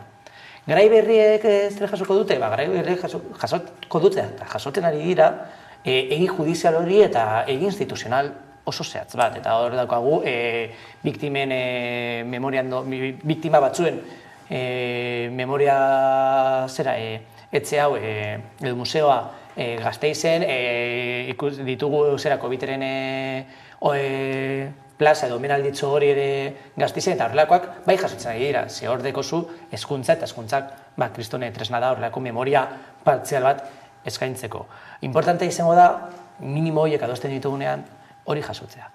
Zurinek esan duena, momentu honetan gizartea guztiz aurreratuta dago instituzioetatik etorten danaren aurrean, eta hortik bai generazio berriek bai edango dute asko. Ez jakintasuna ere, baina asko bai edango dute. Hori izan daiteke agian gakoetako bat, ez? Amaitutzat ematen direla, auzi asko eta asko oraindik ere ondorioak pipilan daudenean. Bai, eta batzutan jartzen dugu begirada gazteengan, nola gazteak izango balira, erantzule eta orduan, ni gogoratzen oso gazte nintzenean ere etxean askotan ez zen frankismoaren inguruan hitz egiten, zegolako tabu moduko bat, tabu hori sortu zen oso modu ideologiko eta politiko agatik, gura ez dakit zurera, baina nire amona ez zuen hitz egiten. Gerra zibilaz, ez zuen hitz egiten beldurra ematen zion, eta gure etxean sortu zen tabu moduko bat beldurragatik. Orduan, hemen gauza berdina gerta daiteke, lasaitasunez hemen gertatutakoaz, hemen pairatzen ari garen ondoriotaz, eta sekuntura arte gure gatazka politikoa gure gorputzean sartuta dagoen, zain gorpuztu, gizartemun gorpuztu dugu, berdin du ze esparrutan eta ze subjektu izan gorpuztutu dago honen inguruan hitz egin behar da, eta ahalbidetu behar ditugu bideak honen inguruan hitz egiteko. Ez badugulako hitz egiten, horren ondorioak da tabua. Eta tabua da isilpena, eta isilpena da existitu ez den horren inguruko ideia, ez? Orduan, erantzuleak ez dira gazteak, erantzuleak da egun nork ez duen albidetzen ari justu bideoiek sortzea, eta nork albidetu behar ditu, inongo dudarik gabe instituzioek gizarte zibilaren eskuarekin. Gero beste gauza da, gizarteak egitea dinamikak, eta hori oso ondo dago, baina memoria nork bermatzen duen izan behar da instituzioak. Eta ez dira bermatzen ari, ikusten ari garenen emaitzen inguruan, jendea ez dakit nor den nor, eta zer gertatu den herri hontan, ez? Eta hori bairak eskatzeko mundukoa, eta ez dira berriz ere gazteak erantzule, ez? Baizik eta gizarte osoa bada. Eta oso denbora getzi pasa da, ez? Eta horregatik niri asko eskatzen da, oso denbora gutxi pasa da. Eta bere jardun armatua eten zuenetik. Orduan, denbora gutxietan ahasmen hori izatea keskatzeko modukoa da. Alde batera utziko dugu memoriaren bueltakoak, eta ekonomia gaiei helduko diegu, izan ere lerroburuetako bat ere bada aurrekontu proiektuaren bueltakoak, badakizue 14.000 milioi euroko aurrekontu proiektua prestatu duela Eusko Jaurlaritzak, eta egunotan oposizioarekin ari direla elkarrizketak egiten, Euskal Herria Bilduk zein Elkarrekin Podemosiuk proposamenak aldaketak proposatu dituzte, eta horiekin lotuta fiskalitateari heltzeko deia ere. Entzungo ditugu urrenez urren, Maialen Iriarte Euskal Herria Bildutik, eta Miren Gorrotxategi Elkarrekin Podemosiotik. berehalako erantzuna behar duten neurri paliatiboak, baina gure ustez oso garrantzitsua dela neurri estrukturalei heltzea. Orain dala momentua, orain dagoela aukera dirua eta inbertsioak egiteko momentua badelako, eta orain egiten ez baldin badugu hainbat alor degradazioa handiagoan sartuko direla pentsatzen dugula. Zentzu horretan, atzo esan genizuenaren hildotik, zerbitzu publikoei buruz hitz egin dugu, sektore industrial garrantzitsuez hitz egin dugu, lehen sektoreaz hitz egin dugu zaintzaz, hitz egin dugu osakidetzaz, energiaz hitz egin dugu, eta neurri sail konkretu bat jarri ditugu mahai gainean. Bertan, gure gastu geiketa bat, ezarri dugu 511 milioikoa, zeintzuekin gure asmoa da, jendearen, hiritarren, gehiengoaren bizi kalidadea hobetzea.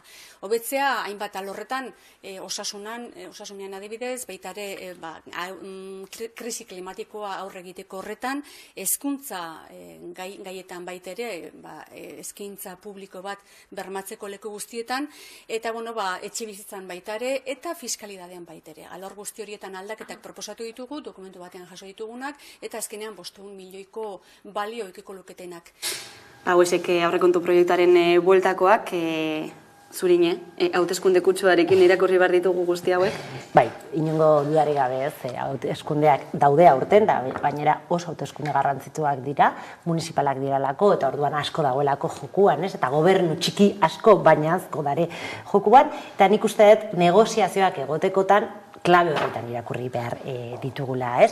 Egia da atzokoa izan zala lehenengo bilera, normalean lehenengo bilerak oso estetikoak dira, eta normalean oposizioko guztiak proposamenekin ailegatzen dira azpiazurekin biltze da, eta bigarren horretan jazten gara ikusten, ze puntura arte nork negoziatzeko pres dagoen, edo ez? Baina lehenengoan beti, iribarre handiko gauzak dira, ez?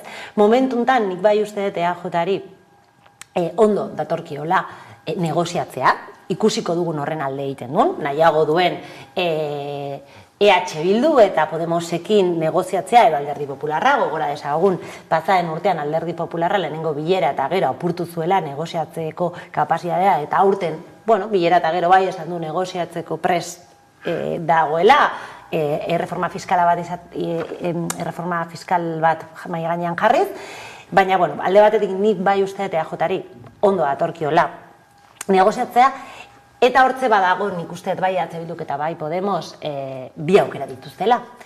Negoziatzea eta orduan erakustea bere akordiotako kapazitatea eta gero hori hauteskundera nola bideratzen da, edo konfrontazio maila igotzea, ez? Eta orduan ikustaraztea ze puntura arte EAJ-ak esten kapaza akordiotara ailegatzea. Orduan, ze estrategia hartzen duen zentzuntan, batez ere EH Bildu, zen EH Bilduk da oposizio handiena eta legitimea gehiago duen oposizioa, oso klabea izango da ere hauteskundetara begiratzeko momentura. Azken finean, klaro, hauteskunde kanpaina etengabean bizi gara. Hori holan da, espertoeko lan esaten dute, teoriako lan esaten dut, eta praktikak ere. Baina, are nabarmenagoa da, ja, hauteskundeak aben daudenean, eta ja, hilabete batzuk barru, udal eta foru hauteskundeak etoltzen direnean, nabaritzen da, zer, somatzen da.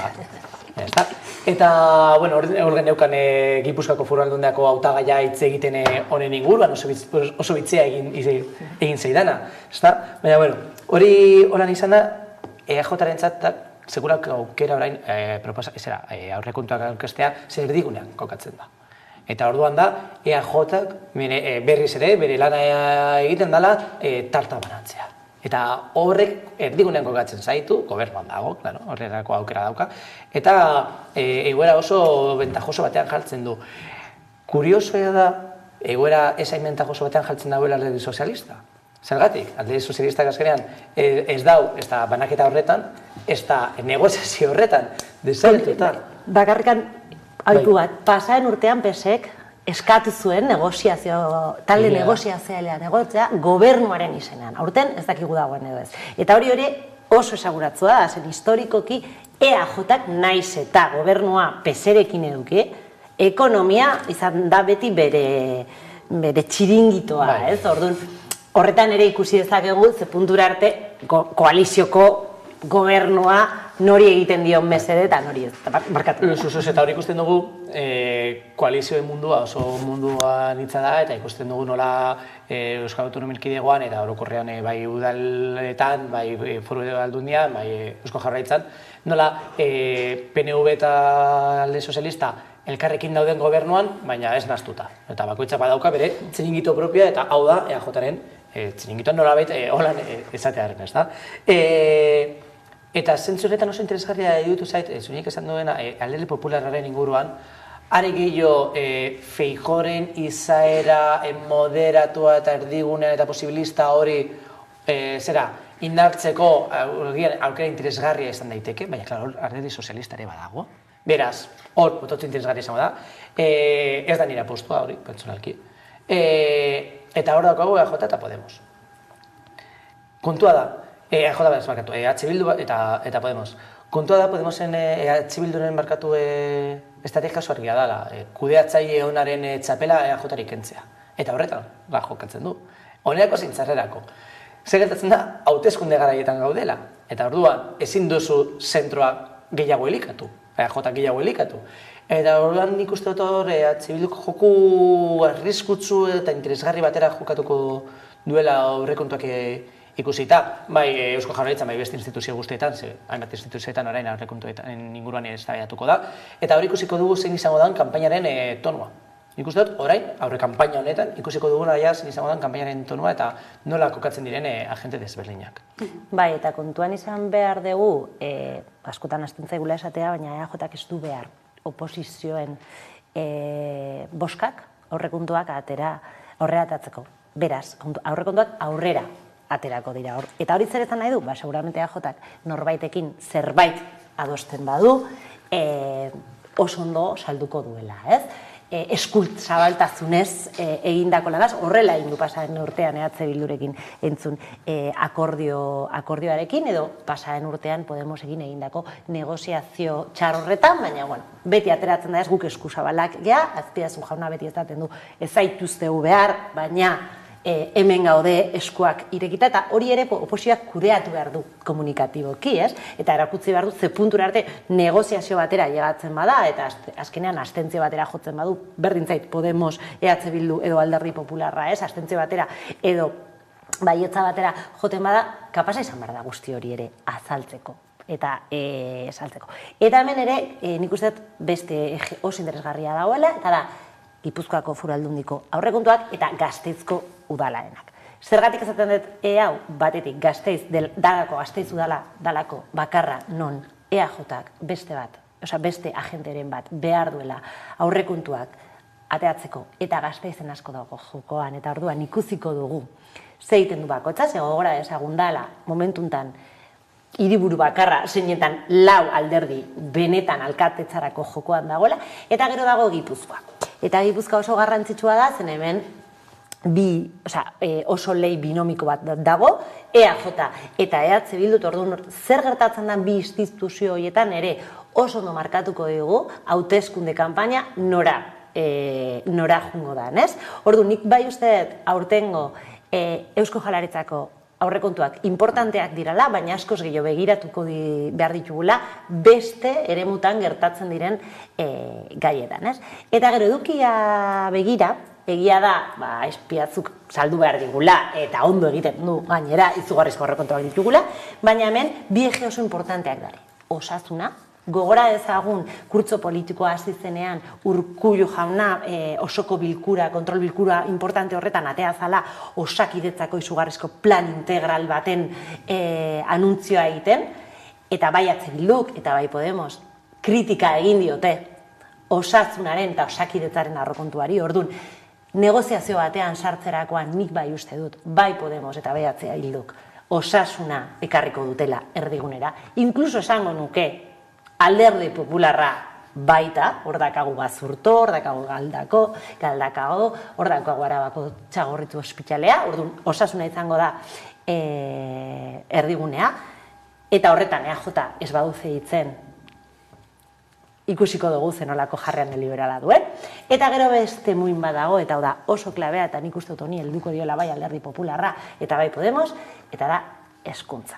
Eta honetan, guzti hau lege batekin gurutzatzen da. Orduan, lege batekin gurutzatzen da, eta hauteskundekin. Orduan, aurtengo aurrekontuak, nik uste dut, aurrekontuak baino, izango dela konfrontaziorako espazio estrategiko bat oposiziorako.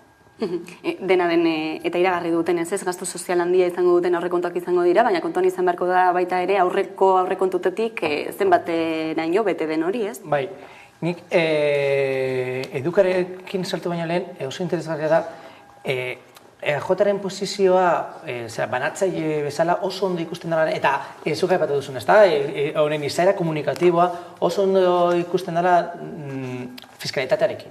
Fiskalitatea da, muina eta zurra, eta Eusko Jaurlaritza aurkezten da prest eztabaidatzeko zera aurrekontuen inguruan, baina ez fiskalitatearen inguruan. Hau da, hor ez dago benetako, eta edukira noaia, hor ez dago benetako ereduaren inguruko eztabaida bat, eta prest nago hau eztabaidatzeko, ez gehiengoa daukat, hau hola markatuko dut, eta bestea zuek nahi baldin baduzue, bai hitz egin aldugu. Zer komunikatiboki positiboa da. Hortik pasatzen gara edukira eta zuk aipatu duzuna, babes soziala eta gastu sozialera. Ados nago osasungintza eta bereziki Osakidetzaren egoera zentrala izango dela. Egoera tamalgarria da eta ikusten dugu hori nola judizializatu den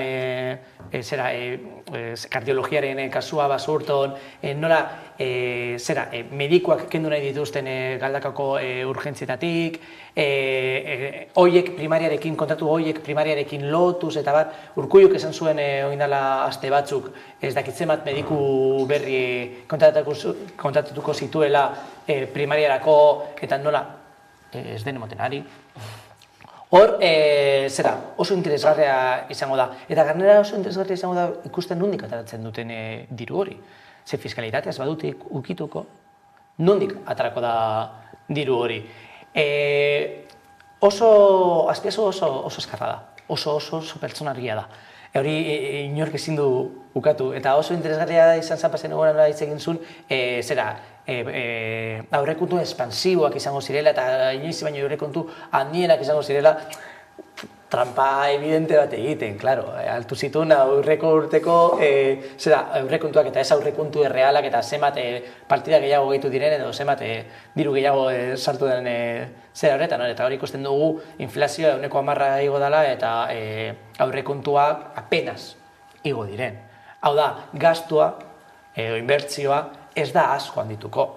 Askoak esan dute aurrekontu kontinuistak direla. Kontinuistak baino ekasi dira kongelatuta dauden aurrekontuak bezala hartu ditugula. Hor, partiden barnean, zer nolako aldaketak edo mugimenduak egongo diren, nik uste dut ez ditugula sorpresa asko aurkituko. Interesgarria da, EH Bildu eta Podemosen arteko proposamenen desberdintasuna. Batek eskatzen dau aldaketa batzuk egitea partiden artean, eta beste batzuk eskatzen dute diru gehiago gehitzea. Nik uste dut hor gakoetako bat egongo da negoziazioari begira eta aurrekontuen emaitzari begira ere. Eta gero dago beste gai bat, urtero ateratzen dana, baina nik uste dut aurten inoiz baino garrantzitsuagoa dana, eta bai EH Bilduk eta Elkarrekin Podemos mahai gainera eraman dutena, eta hori da nola kudeatuko dugu krisi energetikoa. Podemos ekarri zituen proposamen zehatzak, atzo egin zituen publiko, eta honen inguruan energia enpresa publiko bat sortzeko, eta EH Bilduk Mikel Otero eraman zuen negoziazioko taldean, orduan argi dago bi indarrentzako proposamen progresistak daramatzatela energiarekin, eta nik uste hemen talka izugarria topatuko dutela EAJarekin eta Azpiazu jaunarekin. Orduan, bai Osakidetza eta bai energia nik uste izango direla lerro gorriak, ze historikoki bai ikusi dugu bai EH Bilduk eta bai Podemos biek. Eta Alderdi Popularra baita erreforma fiskala bai gainean eraman dutela lehenengo negoziazio horietara, Azpiazu jauna beti izan du, hau ezin daukitu, bai Alderdi Popularra, bai Podemos eta EH Bildu esan dute, bale, guazen beste gai batzuekin, horrela izan zen pasaren urtean, eta horrela izan zen orain dela 2 urte, baina orduan sartzen dira beste gai batzuk. Osasuna egia da bi eredu direla, baina nik bai usteetan EAJ jolasten duela pixkat goazen osasunean zerbait adostera, hezkuntzan baita, baina hemen dago beste muin bat, eta hori da krisi energetikoarekin zer, seguramente hartze bilduk eta Podemos publikazioaren inguruko hainbat proposamen jarriko dituzte mahai gainean, eta nik zentzu honetan bai gobernuak ikusten dut hemen ideologikoki beste marko batean, ez? Eta igual joan gaitezke eszenatoki batea, zen apurketak, negoziazio apurketak energiaren ingurukoak diren, ez? Edo, justa kontrakoa, energiaren inguruko adosmen bat egoten dela, eta orduan abstentzio batera juten gara, ez? Nik uste dut asko zaigula kostatuko ikustea, ez? Abendurako egon behar dira negoziazioak egin da, orduan hori da beste gai bat, ez? Normalean aurrekontuak etortzen dira eta goten dira negoziazio espres. Bat, ez? 3 astetan negoziazio guzti egin behar da. Hemen utziko dugu aurrekontuen bueltakoak, izan ere pantaiaren beste alboan agurtu behar dugu, Izaskun Arriaran, Aita Mariko kidea da bera, erreskate ontziko kidea, guardion. Kaixo, guardion. Beno, jakina da, ez da, Aita Marik atzeratu egin duela Mediterraneoara egitekoa zen erreskate mitzioa, hain zuzen ere Italian dagoen ziurgabetasun egoera dela eta zein eremutan edo zein arlotan zein testu inguruan hartu duzu erabaki hori? Bueno, pixkate guke prest geneukan eskifaia eta misio guztia, Mediterraneoruntze ateratzeko. Eta, inspezioak pasatzeko zain geundenean, bigarren inspezio bat eskatu ziguten, pixkat horrek arraro iruditu zitzaigun, eta tartean eskatu ziguten bilera bat egin, eta, kapitaniatik eta Madriletik eskatu digute pixkat, geratzeko, ikusi arte Italian jokaera zein izango den beste itsasontziekin eta egoera orokorrean norantz doan ikusi arte. Eta, pixkat beraien gomendio horre ikazu eginez, azkenien bebai, esan behar dago, azken hitza beraie daukiela, beraiek ez badigute despatxorik ematen gu ezin izango ginak atera. Beraz, erabaki dau bertan bera iztea momentuz, urte bukara arte, ikusi arte esaten diguten, baina, hala ere, prestatzen jarraituko dugu urrengo misioa, eta espero dugu, dana ondo dara, urtarrilean atara lizatia. Izan ere ikusten ari gara ez, egunotan zenolako egoera dagoen Italiako kostalde horretan, hainbat eta hainbat gobernuzkanpoko erakundetako ontziak daudelako lehorreratu ezinik, ez dakite zenolako harremana izan dituzuen bestelako ontziekin? Ez, bereakilekin harreman zuzena daukau, azkenien koordinazio talde baten gauz guztiok, oso garrantzitsua delako danok eguneratuta egotea bakoitzan egoera zein den.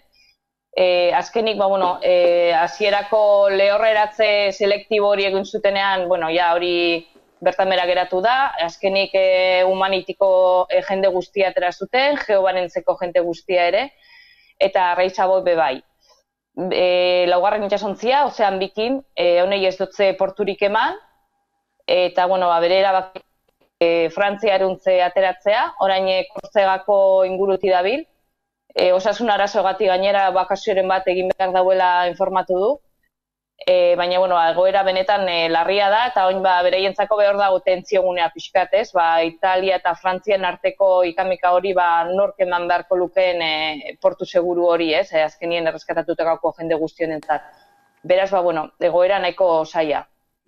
Aipatu duzu urtarrilera arte itxarongo duzuela, egoera argitzen joaten den, denbora tarte horretan, ez dakite beste misiorik duzuen buruan?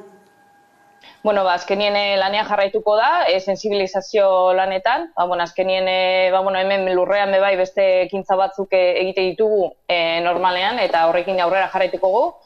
Batez be, sensibilizazio lanetan, bai hemen Euskal Herrian ekintza ezberdinekin, bai Bizkaian, Nafarroan ere, aste hauetan ditugu ekintza ezberdinak. Eta, gero Menorkara be joango gare, bertan, Fons Menorki eta Mallorki biek urteak daramatzate Kioseko islan daukauen proiektu sanitarioa babesten, ez?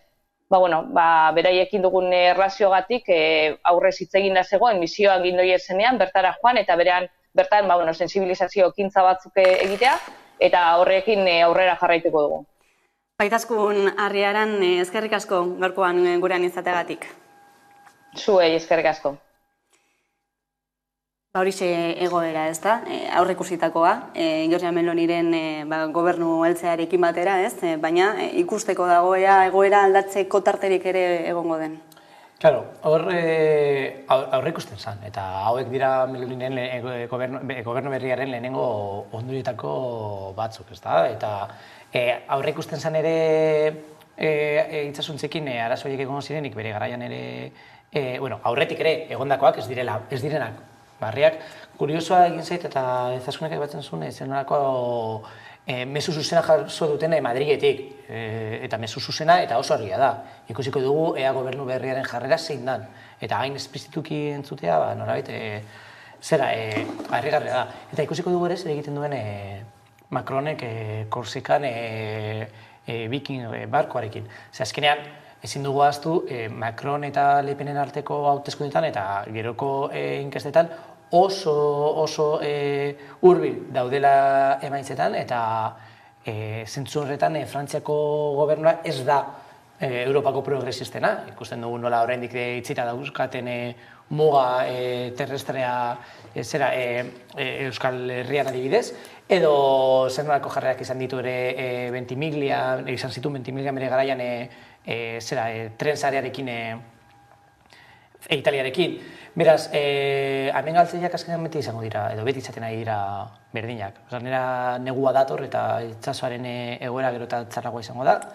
Beraz, ikusiko dugu zen nolako aurre pausuak emoten diren, edo pausuak emoten diren, eta zen norabide hartzen duten.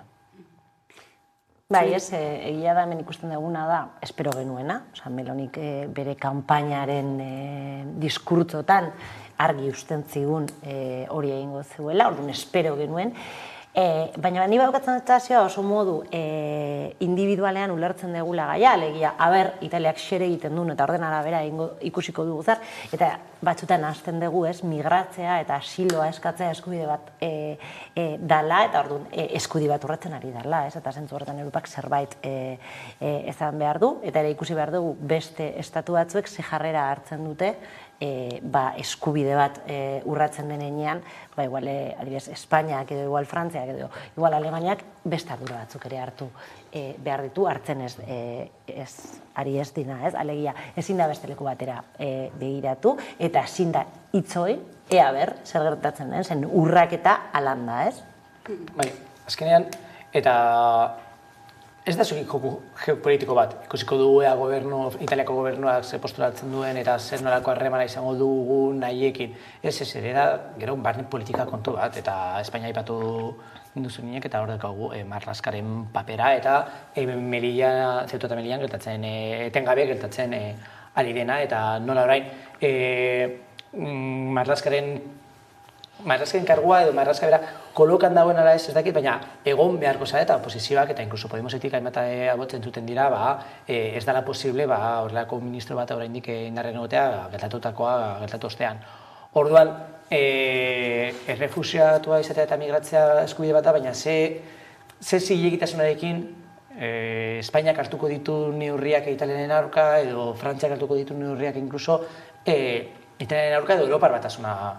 Beraz, azkenean askotan pentsatzen dugu Europar Batasuna dela guztiaren gainetik dagoen sozial edo guztiatik kanpo dagoen sozial, baina erabakiek gobernuak hartzen dituzte. Hori ezin dugu ahaztu. Eta gainera hartzen dituzte askotan aho batez, gehienetan aho batez. Beraz, hor da joku geoestrategiko bat edo geopolitiko bat herrialdeak haien artean, baina baita ere barnera begira, hemen kanpo muga daukaten eta inkluso barne muga daukaten guztiek horrelako jarrerak izan zituzten gero diskurtso progresistagoak edo ez izan. Baina hau da, eta malez, gobernun arteko plaga bat.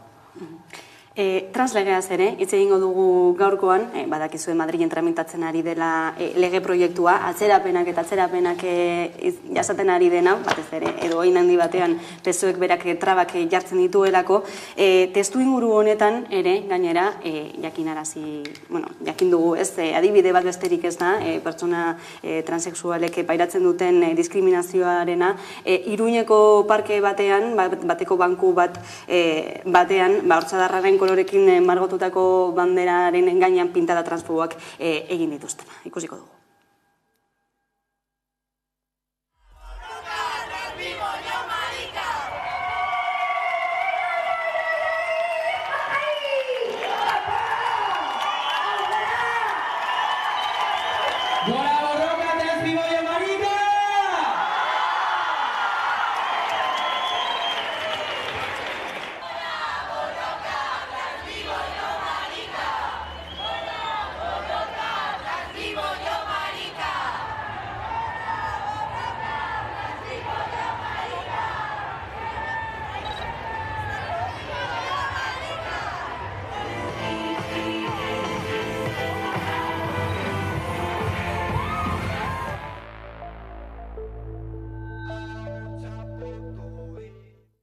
Ekintza transfobo bat, adibide bat besterik ez aipatu duguna, pertsona hauek egunerokoan bizi behar dutenaren zati txikitxo bat besterik ez, eta lege honen bitartez albidetuko litzatekeela bintzat euren eskubideak bermatzea, ez? Nola ikusten duzu gaia, eta gaiaren inguruan batez ere sare sozialetan gertatzen ari den polarizazio guzti hori.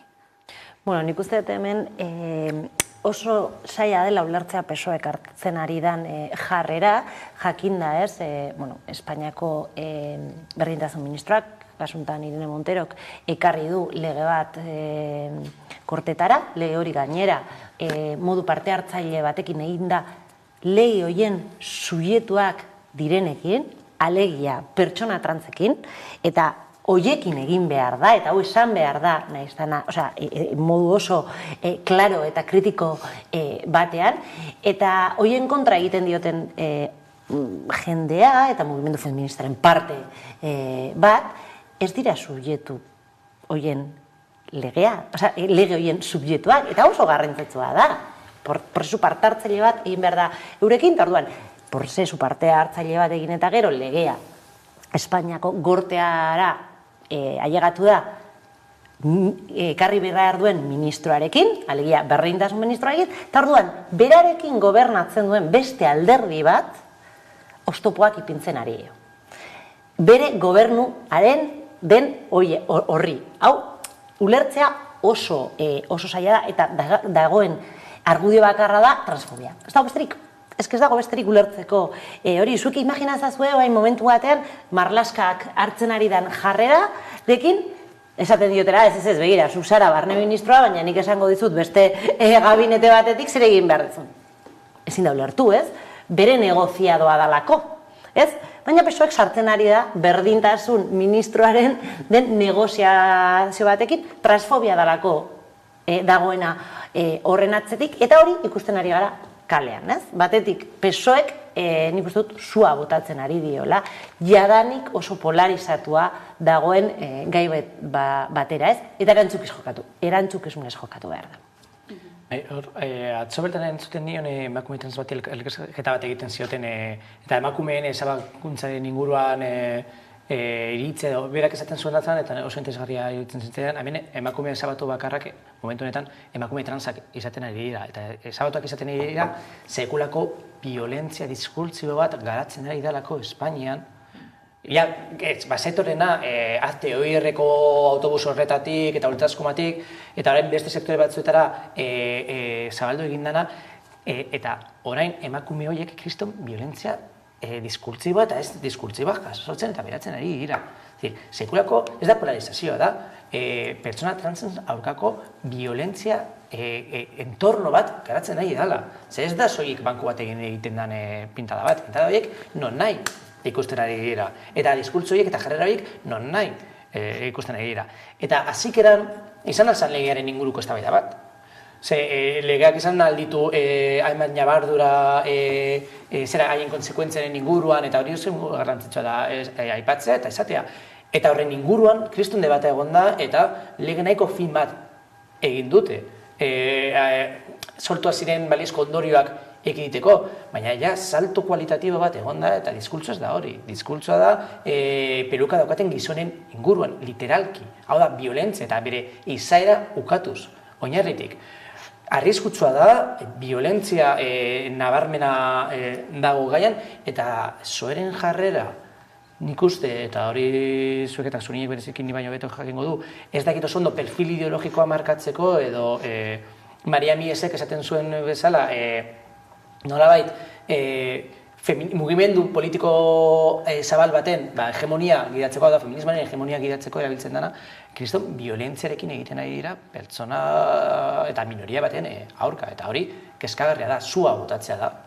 Eta gaiak gero eta gehiago luzatzen den bitartean, gero eta violentzia handiagoa ikusten ari gara.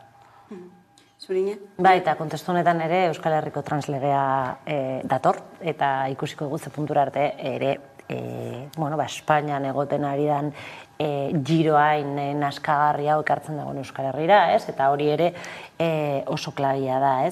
Nik uste mugimendu feministak ez diola inoiz barkatuko PSOEri egiten ari dana, eta oso zaila dela ulertzea beste kolektiboi eskubideak handitzeko egiten dan jarrera fascista. Eta esan behar da, jarrera biziki fascista. Da, transemakumeak dira. Ez honen inguruan ez dago eztabaidarik.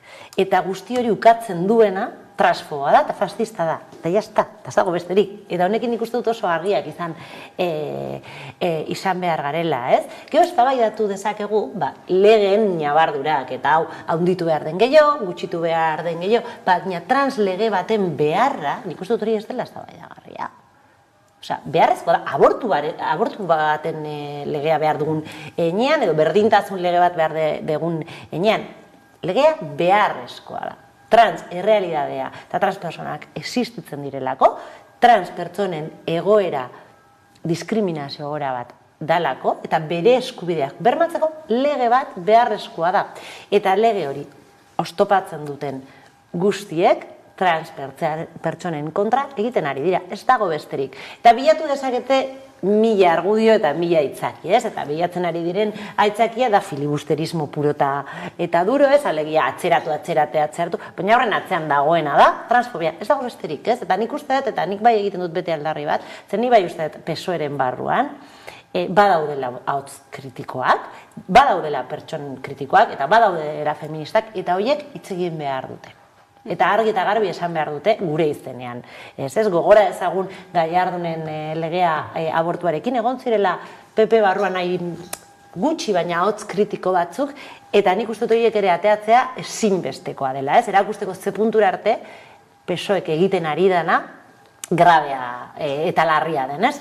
Nik badaukat itxaropena eta PSkoei ere eskatzen diet hori, zen hona dator translegea eta Euskal Herrian ere izugarrizko erronka daukagu Euskal translegearekin, ahots horiek atera behar dira publikora. Zue dena den legealdi honetarako preste egon daitekela? Espero baietz. Ez dakit egongo dena ez, baina espero baietz. Eta nik dakot zentzazioa norekin geratuko dela, eskontza homosexualekin gertatu zen gauza bardina. Eta lehen aipatu dugu pertsona bat mai honetan, bere garaian hori buskatu zanean parlamentarioa zana Madrilen, eta ez zuen eskontza homosexualaren aldea agertu, esan agertu parlamentuan egun horretan, eta orain ez du zer esaten. Eta orain bere alderdiak, horretan duen alderdiak, ez da agertzen eskontza homosexualen aurka. Ja, inor, batean ez zegoen horren aurka. Dibortziarekin bezala. Dibortziarekin bezala, inkluso egin baten abortuarekin bezala, desberdina, baina herri honetan, igual ere konparaketa hori egin alda. Eta gertatuko da, eta 10 urte barru, batean, inor esan transfoba. Inor ez zuen esan gizonak pelukekin, inor ez zuen esan ukatu, inor ez zegoen aurka. Baina gertatuko da, eta memoria laburra daukagunez, ahaztuko zaigu. Segurunik gutxi batzuei ez, mugimendun feministari ez, baina beste hori, ahaztuko zaigu. Eta nik eskatuko nukena da arduraz jokatzea. Ze, hemen eztabaidatzen ari garena da bizitzen inguruan eztabaidatzen ari gara, ez da diren bizitzak eta ongizaten basikoena alde batetik, eta bestetik, begirada, etorkizuneko begirada batekin jokatzea baita ere. Eta pentsatzen hor egon nahi dauen bakoitzak historia liburuetan. Hemen utziko du gaurko solasaldia, plazer bat beste behin ere gurean izateagatik Zuriño Rodríguez eta Neko Ander Romero, eskerrik asko, eta ordubietatik aurrera eguneko albiste nagusia Carolina Suárez lankidaren eskutik, ondo izan.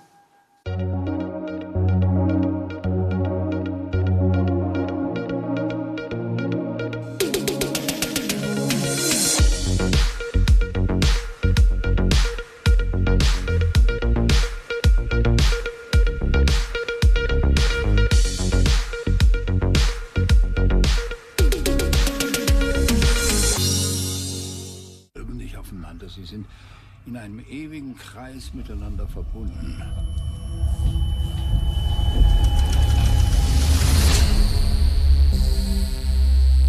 Infernutik mundura Baseak bilatzen ditugu interneten Da alare rapeatzen dugu bastante feten Neten gabeko sorkuntza bilatzen bazaudete Topatu duzu azkenean zure etxea ete Kontzertuz kontzertu biltzen esperientzia Itzen esperimentutik eratzen zientzia Gogoan beti materiaren potentzia Abanguardiaren ekarpenak Masaren inertzia Omnipresentzia bilatzen bilatzen dutenetatik iesi. Ez esan behar izan diegurri merrezei. Ezaztu, only for revolution, askatasunaren gatik soilik baldin badakalesik.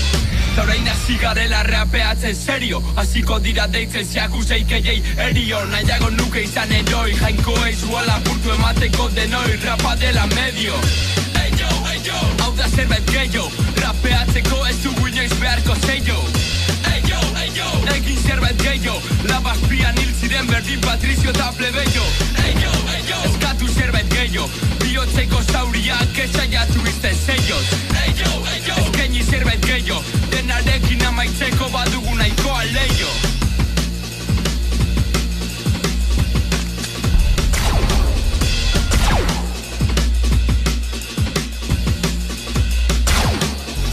Bomboa eta kasa, jokoa ez da erraza. Zuriken du zurikena eta bionboa pasa. Itzaletan ulerte zina den jolasa. Gutxi daungo duzu borrokanetan lasai. Beldurra edukitare, ez piztu argia. Iluntasuna inarri gure metodologian izberriak. Bilatzen pasatu gau guztia. Gero lagunek atzetik oreatzeko jia. Eta etortzeko nirekin, busez edo kotxez. Gogoratzeko gau luzez, kontzertu motzez. Ibili direnei jantamen kontzertuak lotzen. Beti egon direnei eskerrak bihotzez. Mil esker lanagatik jone marrazkilari. Langile petoenari ere eskerrik asko gari. Altsasun ekipoa joditu zen kontzertua baino lehen. Galan freestylatzen montatu zen kriston pari. Askoren artea martan jarritako errota. Crudo eta Mendoza nirekin tariman igota. Ez nadaudenei